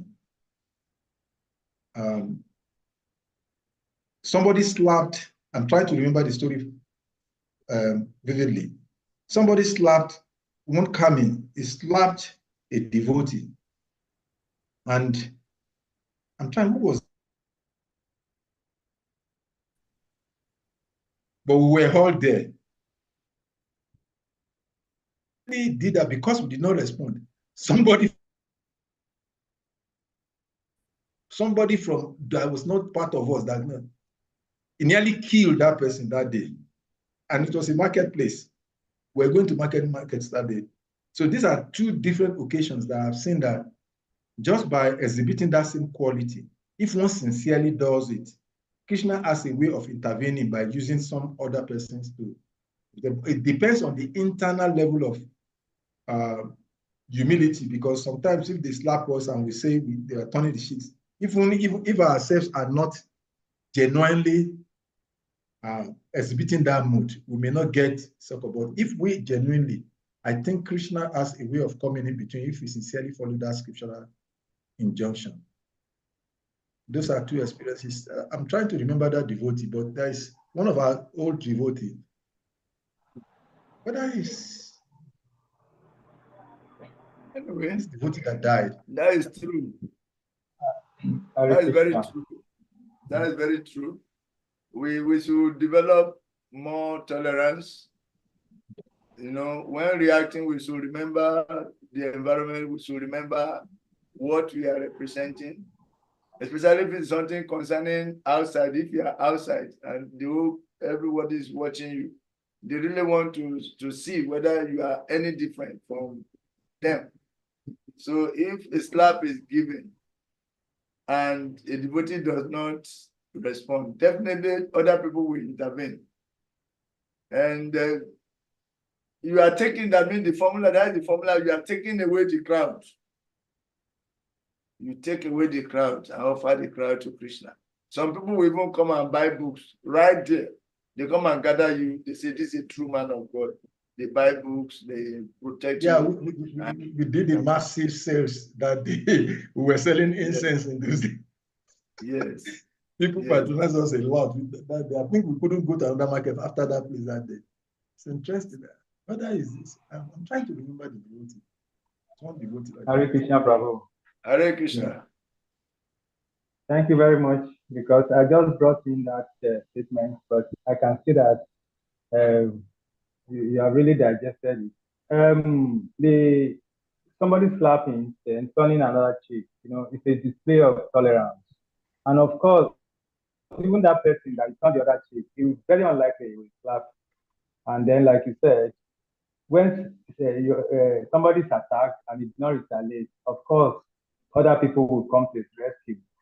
And even from the ordinary law, the common law, if somebody slaps you, you did not retaliate, then that person that slaps you is liable according to the law. But if you slap back or you reacted, then it turns to two people fighting. And then, which means two of you are liable, two people fighting. But if you did not respond, then the person who slapped you has to be punished, either by the government or by police or even the people around. And like you said, it's an extraordinary behavior, which is what emulation. And that's a problem in the world now. Like the time the Israeli people were attacked by this group, this Palestinian group. And now Israeli have to revenge. You can see how the scenario is now going. It's so very bloody. But I admit that the Israeli people, you know, they delay, you know, their counter attack. Then they will have won the sympathy of the whole world, and people will have chastised their man for their very bastard act. So I think it's a very high principle, which. So this is a call for personal application. As devotees, we should learn how to tolerate the urge to retaliate, even in our interpersonal relationship with other devotees, and even in our families, in our homes. If we can individually practice tolerance, we preach. That tolerance we preach volumes more than what we can say with our mouth. So especially as preachers, we have to be conscious of this and consciously practice. These principles are for us to practice. Tolerance, self-control, they are all for us to practice. So it's an opportunity. When somebody challenges an opportunity, though it's not easy to remain in equilibrium when it happens to you. And especially you are not prepared, you are not expecting something like that. It is after acting that you come to realize that, hey, I should have acted differently. Myself, it has happened to me many times. I react. Before later, I come to realize that this is an opportunity for me to make some advancements. Let the people see that I'm actually advanced, but I failed. Then I take it and wait for another opportunity. Next time it will happen. It will happen, I will react before I realize that I've reacted again. So it is still happening. I'm still working on it. I'm still working on it. You see? So it's easier said than done. But it is possible. It is possible. It is possible, and there's a Vedic story also to that effect, especially in relation to Bhagavad Gita chapter 9, where Krishna says, "Anaya Shintayantu Mam Ye Jana Paripasate Tisham Nitya Bhiktanam Yogam Shemam Pahamyaham." There is a story of one Brahmana who is said to have read the Bhagavad Gita, but when he had the opportunity to see Krishna, he said, Krishna, your words are ever truth. That is, whatever comes out of your mouth is absolute. But there is only one statement you make that I cannot accept, that Yoga Shemam Pahamyaham, that you provide for your devotees, lacking and preserve what they have. That you didn't, that I cannot accept. So Krishna told him, but I've never failed in my words. Whatever I promise, I observe. So he said, okay, let us go into agreement. I will test you, Krishna, to be sure whether you are doing it, whether you are actually fulfilling that word. So Krishna said, okay. He said, I'm a pro-Brahmana, as you know. And then whenever I go from my earth to the to the river Ganges every morning, there are gundas, decoys that always attack me. Sometimes I cannot do my morning devotion early hours because I'm afraid of the gundas. So if you really truly preserve what your devotee have and provide for what they like, then you should give me protection. So Krishna said, yes, go at the normal time, don't wait, because he wants to go and do his bath before the sunrise. So Krishna said, you can go. He said, but the decoys are always there. He said, no, I'll protect you. So he agrees. Both him and Krishna agrees to that. So the following morning, he went, and he successfully got to the river Yamuna. He got to the bank of river Yamuna. He took his oblation, but while he was doing that, he left his the kettle, and he asked this Brahmana, he has only one coupon. He doesn't have any property, so he doesn't change his coupon with another one. So normally when he enter into the water, he wash his coupon and put it by the riverside, and go inside the water and remain there, remain in the water until when the sun eats it and it dries, then he come out and tie his coupon. So while he was doing that, while he was in the water, he has washed his coupon and put it up. And some people came, they carried the coupon and they come out to get and they were running away. So when he saw that scene, so remember that Krishna said he was going to protect me. See, these people have come to carry my And he ran after. He ran out of the water. He said, this Krishna boy is a very trickish boy. He never fulfilled his word. And he ran out of the water with his nakedness and was running after them. So as he was running after them, he was very fast enough to be able to catch one of them. So when he hold one of them,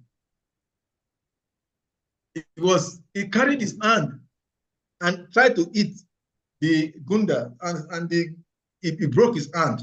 And at that point, Krishna came. And when he saw Krishna, he said, see.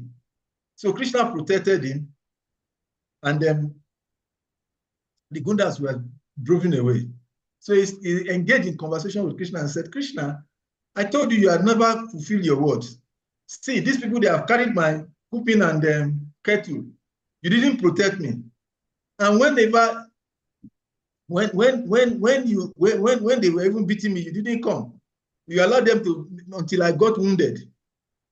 You didn't come and protect me. You know, I told you that for whatever you have said is true, but this one verse you said is not true. So Krishna told him, he said, actually, when the Gundas came and took immediately I saw them. I was coming after them to collect it. But you ran after them by yourself. So when you ran after them, you defeated me. You neutralized me. I couldn't do anything. So I allowed you to run after them. And when you catch up with them, still I wanted to free you from them and protect you. But you raised your hand to beat them, and then you got wounded. But the only time I was able to come is when you got wounded, you shouted, Krishna! It was only at that time, because you shouted my name, that I was able to intervene and then come physically to defeat the Gundas and protect you. So, but I'm always there. So when I say Yoga Shima, I'm always protecting my devotees. There's never a time that I've never been there. But when you do not allow me, and that also relates to the story of Drupadi. So sometimes Krishna is already there to protect us or to provide for us, but we are not patient enough. We put ourselves in between, and Krishna just relax and allow us to go through the experience because we didn't allow him. Yeah, it's very great. In our day-to-day life, it happens. Yeah. Even in our relationship with our wives, it happens. Exactly. It happens. No, you act before you realize that you suppose if you had remained indifferent, she would have acted differently. But you took it into your hand and you went and you created the whole mess out of it. They allow you to come and create mess of yourself, then you went and created the mess. So it's happening in our daily life. So let us learn how to practice this tolerance and self-control. Let us expect challenges. When challenges come, we should remember. We should remember that we are not in control. If we act, we make mistakes, then we keep and let it happen. And let's see whether the result afterwards immediately will not be a miracle. That is some miracle. Krishna wanted to glorify you in some way, but you went ahead to spoil the whole thing by yourself. And this has been happening to us. To me, it happens to me most of the time. I will act first before I realize that, hey, I should have acted differently. I immediately realized after the action. So, by constant practice and detachment, we eventually arrive. But we must do these things, and we become very attractive, not only to devotees, even to karmis. To karmis, when they see us, reacting differently than what they would have done, it attracts them to want to know, what are you practicing that made you to be able to restrain yourself from reacting the general way? Then that is preaching. Anyway, that having been said, we have nothing else to say on this, that the Lord is always there at all times, but we should allow him to, we should not come in between, we should not put ourselves in the center. Let us not react. Let us wait for the Lord. Let us practice tolerance, self-control. And you will see, it's big formula. The other side of the challenge is a medal, award waiting for you. Whenever there is challenge, confrontation in our devotional service, that means we have been selected for some blessing. But you have to qualify yourself to receive the blessing by just practicing one higher principle. And we always fail, and we are on this end.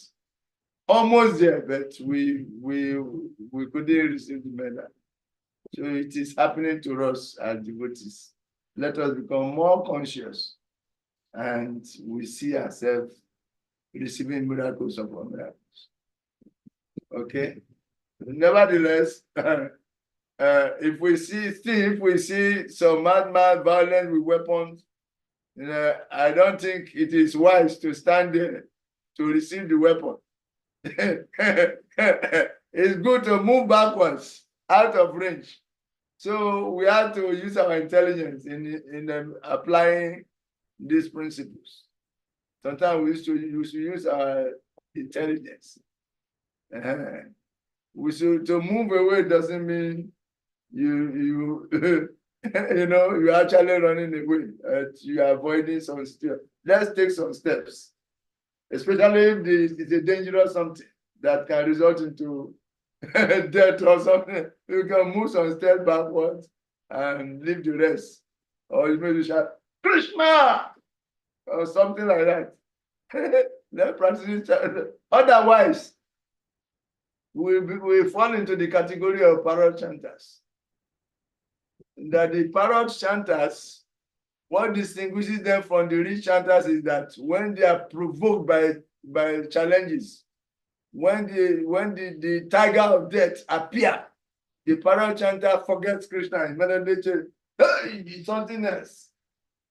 The parrot will be afraid, hey, tiger, something like that.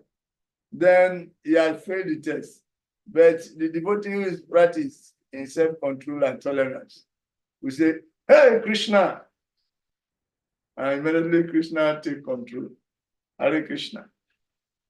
So thank you very much. There are 37 verses in this particular chapter, or thereabout. So what is today's verse, last verse, the one we read last? 27. 27. Yes. Okay, I was thinking we will reach 30, but the time is gone. And can we read one more? Saturdays are the days of activities. Vedic reminiscent, are you in a place where you can read now?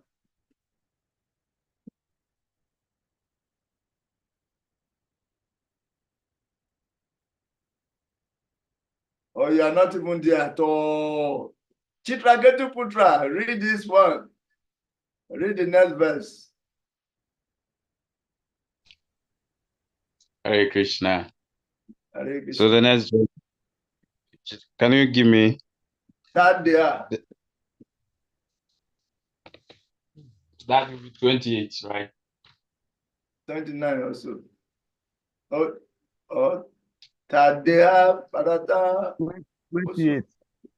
28. Yes. It's 28. Okay. Yes. Tadea Parata Pusu. That Deha Bharata Pushu Pi Akpishastadi Asambhavat Baba Malay Avachana Saduma Iva Pavaka. Her body was being taken care of by the spiritual damsels created by her husband, Kadama. And since she had no mental anxiety at that time, her body did not become thin. She appeared just like a fire surrounded by smoke. Purport. Because she was always in transcendental bliss, the thought of the personality of Godhead was always carefully fixed in her mind. She did not become thin, for she was taken care of by the celestial maidservants created by her husband.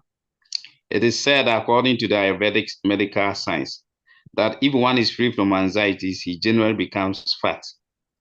The devotee, being situated in Krishna consciousness, had no mental anxieties, and therefore her body did not become thin. It is customary in the renounced order of life that one should not take any service from a servant or maid. But Devotee was being served by the celestial maid servants. This may appear to be against the spiritual concept of life. But just as fire is still beautiful, even when surrounded by smoke, she looked completely pure, although it seemed that she was living in a luxurious way. Hare Krishna. Hare Krishna. So, any comment from this?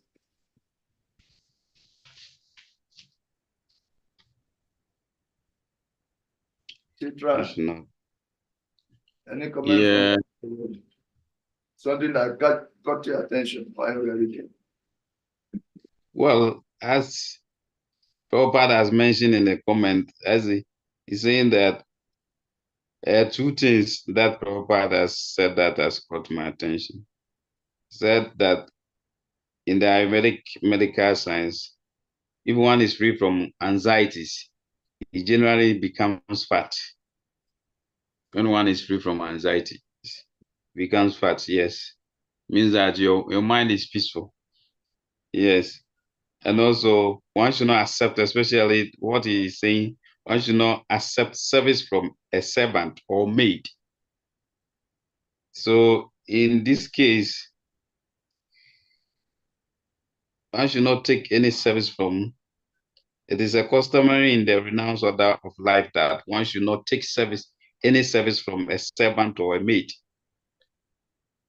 That is where I myself need a little clarification. What kind of, let's say that you have been invited by a king, or maybe like in Africa, you can see that you can go to the chief's palace. We have seen cases where His Holiness Rabati Tedeswa Maharaj during his time, when he was made one of the chiefs in Nigeria, sub chiefs also, something like that. So when you go to the king's palace and maybe there's a service, it might be anything in Krishna consciousness. Anything is a service. Somebody can even offer you a new footwear or anything. The king can order them to be given to you. In that way, it's a service. The person is also rendering service indirectly through the king. So how about that? If you go to a king's kingdom, the palace, we have a practical example. One devotee came from India.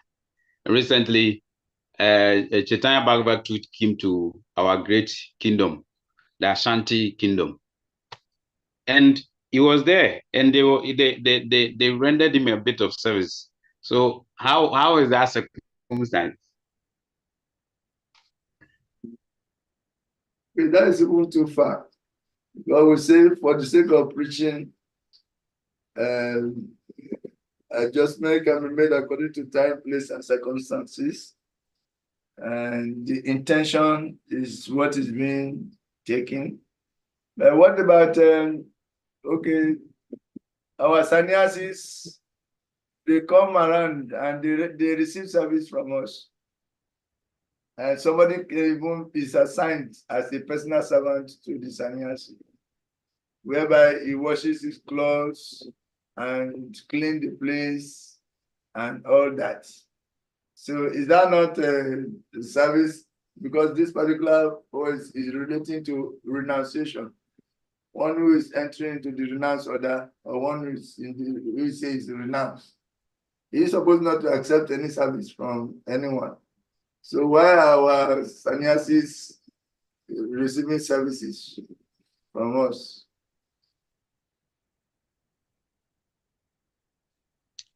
I was also thinking that maybe the servant here being used in terms of maybe a maid, in terms of a female, maid, like those particularly as king, those who are serving who are mundane, those mundane servants. That is what my mind went. And the devotee is a woman, so she's even served by female. Yes. So, and if it's a male, a renunciant is being served by a male. So, what is wrong in this devotee accepting services from our maid servants? Why is it considered like not the best or what? Why?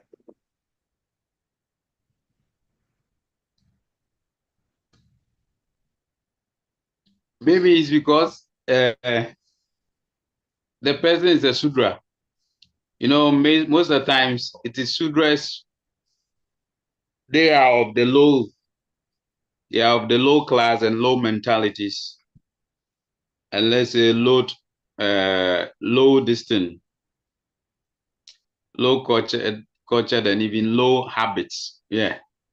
So maybe to accept as a one on a platform of renunciation, to accept maybe service from them might be as it's improper, or maybe it's contamination, maybe something like that. Yeah, but even in the case of the Bauti, she's accepting from a maid. She's a woman accepting from another woman, because most of the times maids are used for women. Yes, so however, she's also still on the platform pronunciation. Yeah. So it is like that. This thing is we need other people to join us to help us. Hare Krishna. Oh yeah. We want you to bring your mind. That's why we are touching the different angles, so that we can eventually filter the essence. Hare Krishna. Hare Krishna.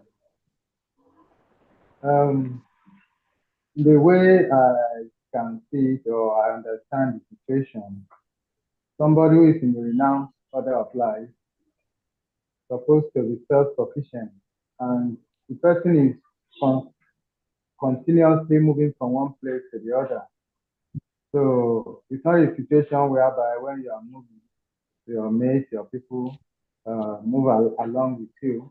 But of course, as a renounced person, you will have some temporary services from other people, but basically it doesn't have a specific mate that following him or something like that.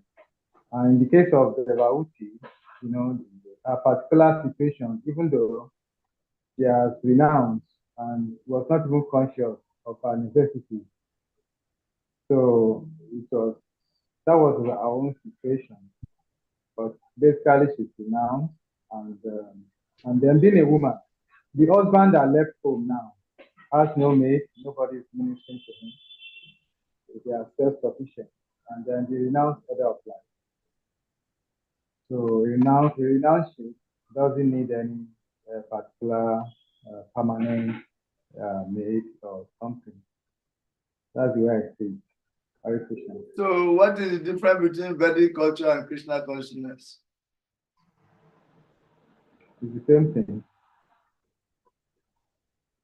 It's the same thing, because Krishna says that it's the compiler of the and our gurus are renunciants, and our sannyasis are renunciants. Yes, they take services from devotees. Why? Or should a guru take service from his disciple or not? Or is it after his own liberation? Hare Krishna, Prabhuji. What is going on, Hare Krishna? Yeah, I think this matter of service is something that needs to be understood. First of all, ordinarily, if a person renders some service, anything free is very dangerous. If somebody renders some service to another person, by rendering that service, he have a right into that person's spiritual bank account, which means that the person who is rendering service to you begin to withdraw from your pious credits. So an intelligent devotee or an intelligent human being should not engage others in their service. Because the more people others do service for you, the more they withdraw from your spiritual bank account. But if somehow or the other you find yourself in a situation whereby people have to do some service for you, it should never be free. You should pay them. By paying them, you block yourself so that they will not be able to. That means you have put PIN code in your ATM so they cannot withdraw. Only what you give them is what they can get.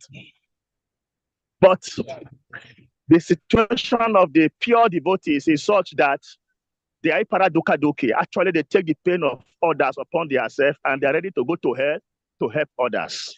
So the pure devotees, they accept service because first they have the piety and they are ready, they are living life to live. But on the general sense, generally, we should be very careful how we accept service from anyone because it's a dangerous thing. Africans, out of pride, the mode of ignorance, we naturally believe that since I senior you, you should serve me.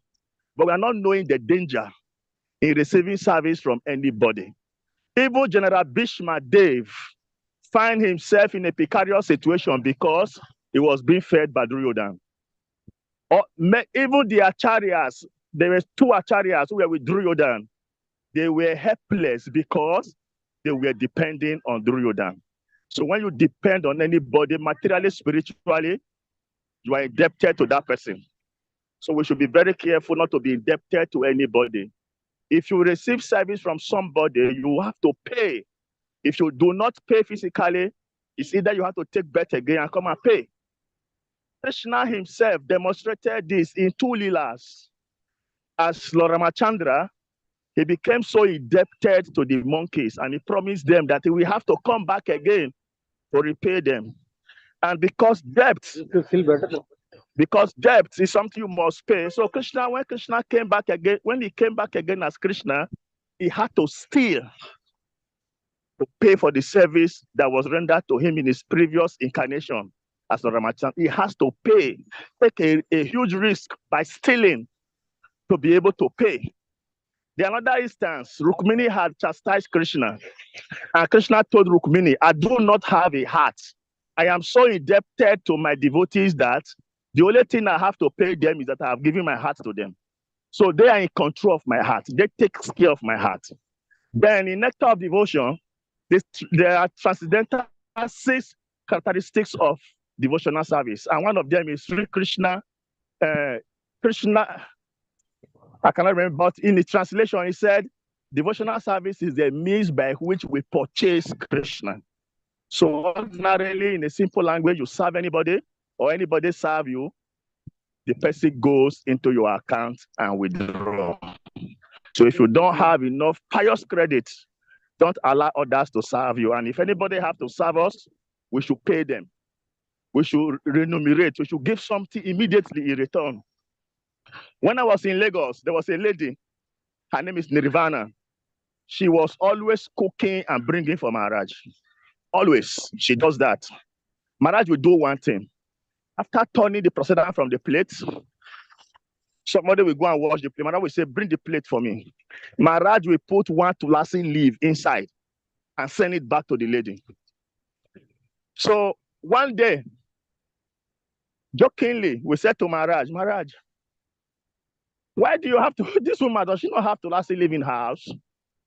So Maharaj said, you don't know? You have to pay?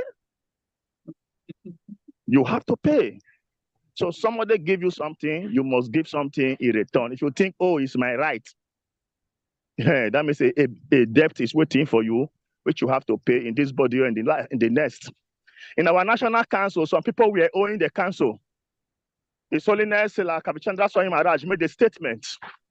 He said, if we are owing, thinking it's our right, we will have to take a horrible bet in our next life to pay. So let me not talk too much. In a simple language, we should not celebrate people coming to serve us. But our system also explains that bhaktas are carrying, they have so many contaminations. So they should serve exalted devotees so that they get purified.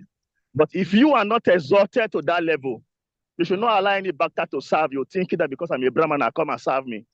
The bhaktas are serving the Brahmanas and getting purified. So you, the Brahmana, what is happening to you? So somebody is withdrawing from your account. So if you are not putting more money, in a matter of time, you become bankrupt. His Holiness, Radhanath Swami Maharaj, in all his temples, Chopati and Pune, none of his devotees will take service from anybody. He made it a law. Even the most senior devotees in Pune, they don't allow anybody to serve them. And this is also the reason why some pure devotees will not allow you to touch their feet, because they know what is going on. When Jesus Christ was touched by a lady who was with blood, Jesus Christ said, I feel that something leave my body. So let me not talk too plenty in a simple language. I wanted to connect it to that. Why is it that when somebody touch the Guru and their feet, they immediately touch the head of the person? There is a mystical thing going on. Yes. Many people So they means understand. that is the return.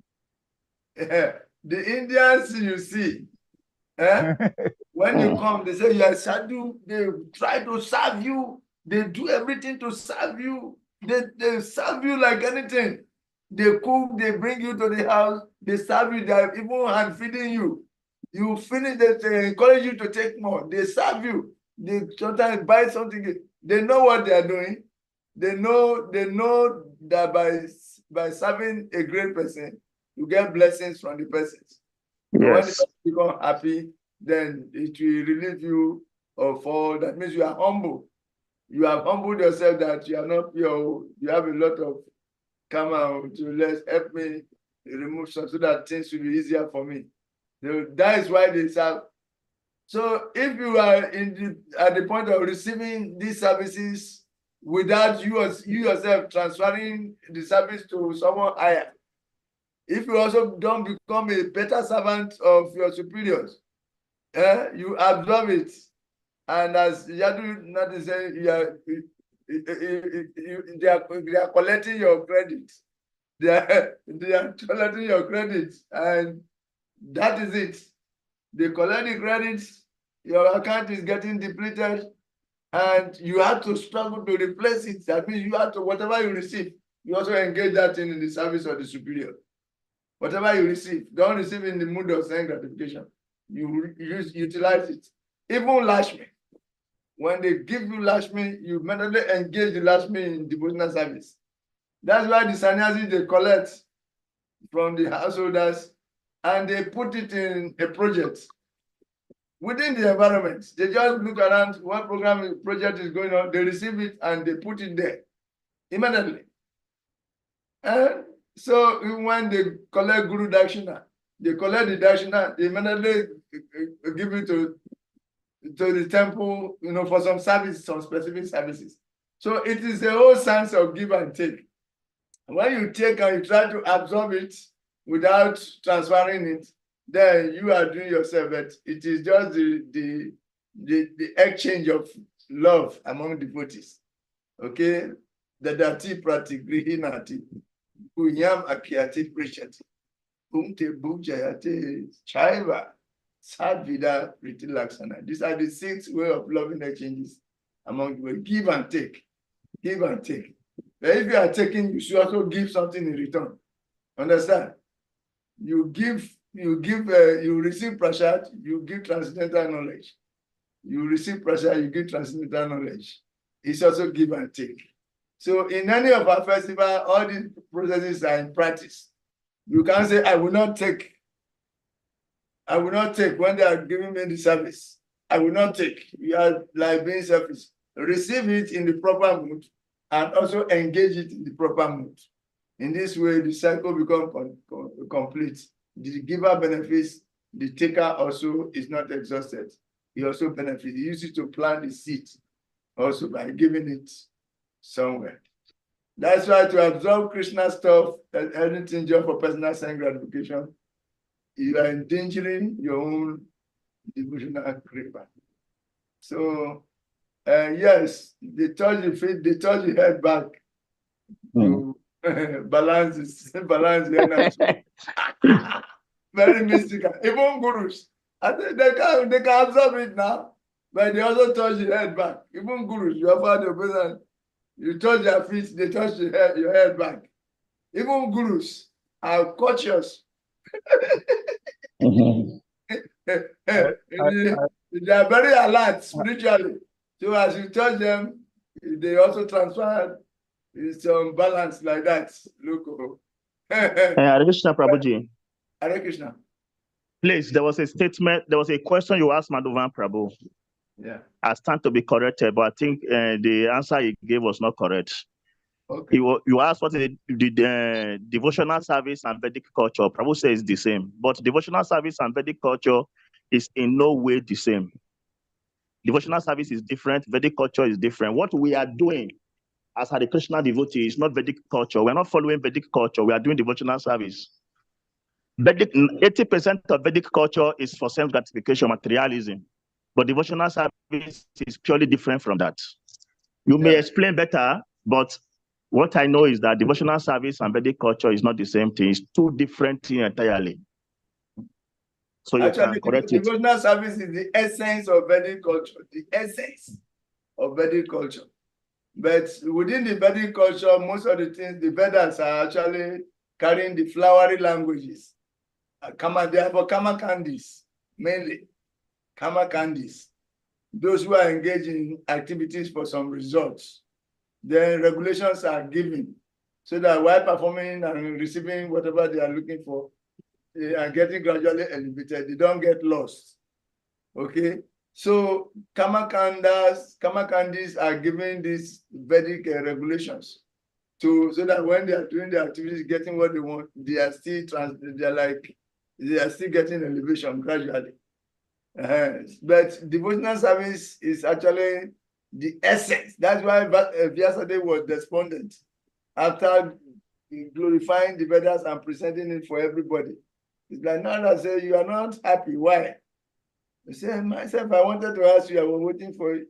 So why? He said, it's because you have not exclusively, you have not separated pure devotional service from these Kamakanda activities. And he did that and became very, very happy. So that is it. The other day, Salika Prabhu was also trying to point to that. And that most of the things in the Hare Krishna. Yeah, Hare Krishna. Oh, Hare Krishna. not you. Okay. So thank you very much. Let us know that devotional service is transcendental to just the Vedic culture, which is defining Dhamma boundaries. Even if you are a Grihastha doing perfect Grihastha life, you should know that by following the regulations and doing the rituals, that is still not pure devotional service. Pure devotional service is the essence of the Vedas. Okay? Very good. Yes. Prabhu, you have something to say? Yeah. What you are saying is you are saying is very true. Recently, on our big platform that we in Tema, where we usually during the anniversary we took all the gurus and those from the sannyasis who came to that platform in Ghana, which is very mostly people hear spiritual teachings. Recently, too, I think 1 week ago, one of the Hindu monks was sent there, the Hindu monastery of Ghana. He was sent there and he was asked a question, what is the difference between you people and the Hare Krishna people? And he said that the host said that he believes we are the same. And he said that, no, we are not. There's a little difference between us. We have some similarities, but there's a little difference. And the difference is that we are following, they are following the Vedic, they are following the Vedas, but we are following particularly what Krishna taught in the Bhagavad Gita and the Bhagavatam and what Prabhupada explained. We are on a particular, but for them, they are following the Vedas. So in his explanation, at a certain point, he said that God is formless. He said that God doesn't have a form. He's formless. He's Brahman. And the Brahman, one can also become God and become a part of him. So, but at a certain point in time, God takes a form, and some of the form is, his form is Krishna, Shiva, and Ganesh, Brahma. They are all the same.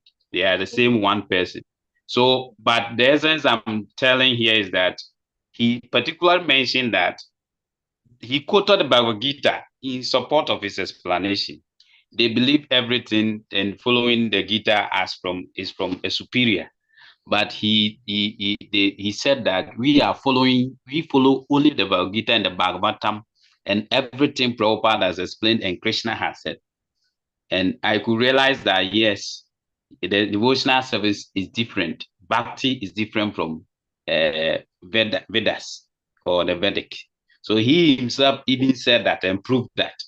So devotional service is an advanced form of, is higher than the Vedas. Yes, so that is it. Hare Krishna. Yes, it's the essence of the Vedas.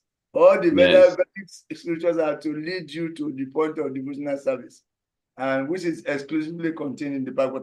I will just quote 2 slokas and we end the class for today. 1. This is from Srimad Bhagavatam 11:14-20. Na sadayati mam yogo, na sankyam dhamma udava, na swadhyaya tapastyago, yata bhakti mamojita. Na sadayati mam yogo, na sankyam dhamma udava, na swadhyaya tapastyago, yata bhakti mamojita. My dear Uddhava, the unalloyed devotional service rendered to me by my devotees bring me under their control. I cannot be thus controlled by those engaged in mystic yoga, Sankhya philosophy, pious work, Vedic study, austerity, or renunciation.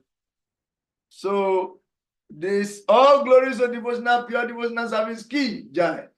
Don't forget, the old chapters are to glorify devotional service in a kind of comparative way. You talk the other things, then you bring devotional service and you bring the results side by side. You just suppose. Then you see the glaring difference between these other processes and devotional service. The Krishna said it can be conquered. The pure devotional service rendered by the devotees conquers him, but it cannot be just conquered by all these other processes. Therefore, devotional service is superior. He said, Na Sankhya Dhamma Udava, Na Swadhyaya Tapastyago, neither by austerity, nor by mystic yoga process, nor by philosophical speculation, nor by pious work, nor by Vedic study, nor by austerity, nor by renunciation, but only pure devotional service. Then the second one again. This is from, this verse is from Chaitanya Manjusa. Chaitanya Manjusa. Aradio Bhagavan Brajesa Tanaya Tadama Vrindavana Ramya Kashit Upasana Brajavadu Bhaginaya Kalpita Sriman Bhagavatam Pramanam Amalam Prema Pum Atuma Sri Chaitanya Mahaprabhu Matamidam Tatra Dharana Para. What does that mean? The Supreme Personality of Godhead, the Son of Nanda Maharaj, is to be worshipped along with his transcendental abode, Vrindavan. The most pleasing form of worship for the Lord is that which was performed by the gopis of Vrindavan. Then he said, Sriman Bhagavatam is the spotless authority on everything. and pure love of God is the ultimate goal of life for all men. These statements, for which we have the highest regards, are the opinions of Sri Chaitanya Mahaprabhu. So Srimad Bhagavatam is the essence of all the scriptures, and it is Srimad Bhagavatam that contains the pure devotional service. So it's the cream of the Vedas. It's called the mature fruit of all the Vedic literatures. So we are followers of Srimad Bhagavatam and not just Vedic followers. Thank you very much. On this note, we bring the class to a closure. We'll meet tomorrow again. Hare Krishna. For your information, you have to start. You must be preparing your seminar. That when we finish, hopefully we may finish tomorrow, this chapter and the end of module 1. Then the other weekend, we will start presentation of our seminars. And it will be on the basis of first come, first serve. Those who first present their material, whose materials are ready, they will communicate with me. Then presentations will be allotted, scheduled accordingly. Hare Krishna. Thank you very much. Co-founder Charasla AC Bhaktivedanta Swami Prabhupada ki jai, Guru Bhakta Vrinda ki jai, Guru Vrinda ki jai. Please, the seminar, can you give it? Last time on network, I was not able to attend the class. So the seminars. Okay. You are going to extract, you pick a topic from what you have covered so far. Now. I'm already behind time for some things. Sorry. Okay. Hare Krishna. So what we are saying that you should pick a topic from what we have done so far, from Canto 1 to Canto 3, that is to create a seminar. And this seminar will be presented instead of classes like this. So we can hold 2 seminars in a day. And each seminar will be like 1 hour. Okay. Like 40 minutes for presentation, then 15 minutes for questions and answers, then 5 minutes for rounding up assessments. You know, we give feedback before we close. So students will give feedback. We add all this together to make up the 1 hour. So it should be a seminar, a topic that you know that is very good that we must address ourselves with. Extract a topic, create a topic by yourself based on some verses that capture your attention. Prepare this into PowerPoint and you will present. Most of the time, the slides should not be more than 15. 10 slides are even okay. Between 10 and 15, the slides, slideshow. But you can share the material with me earlier so that we can look at it critically. Introduction must be there. The body must be there.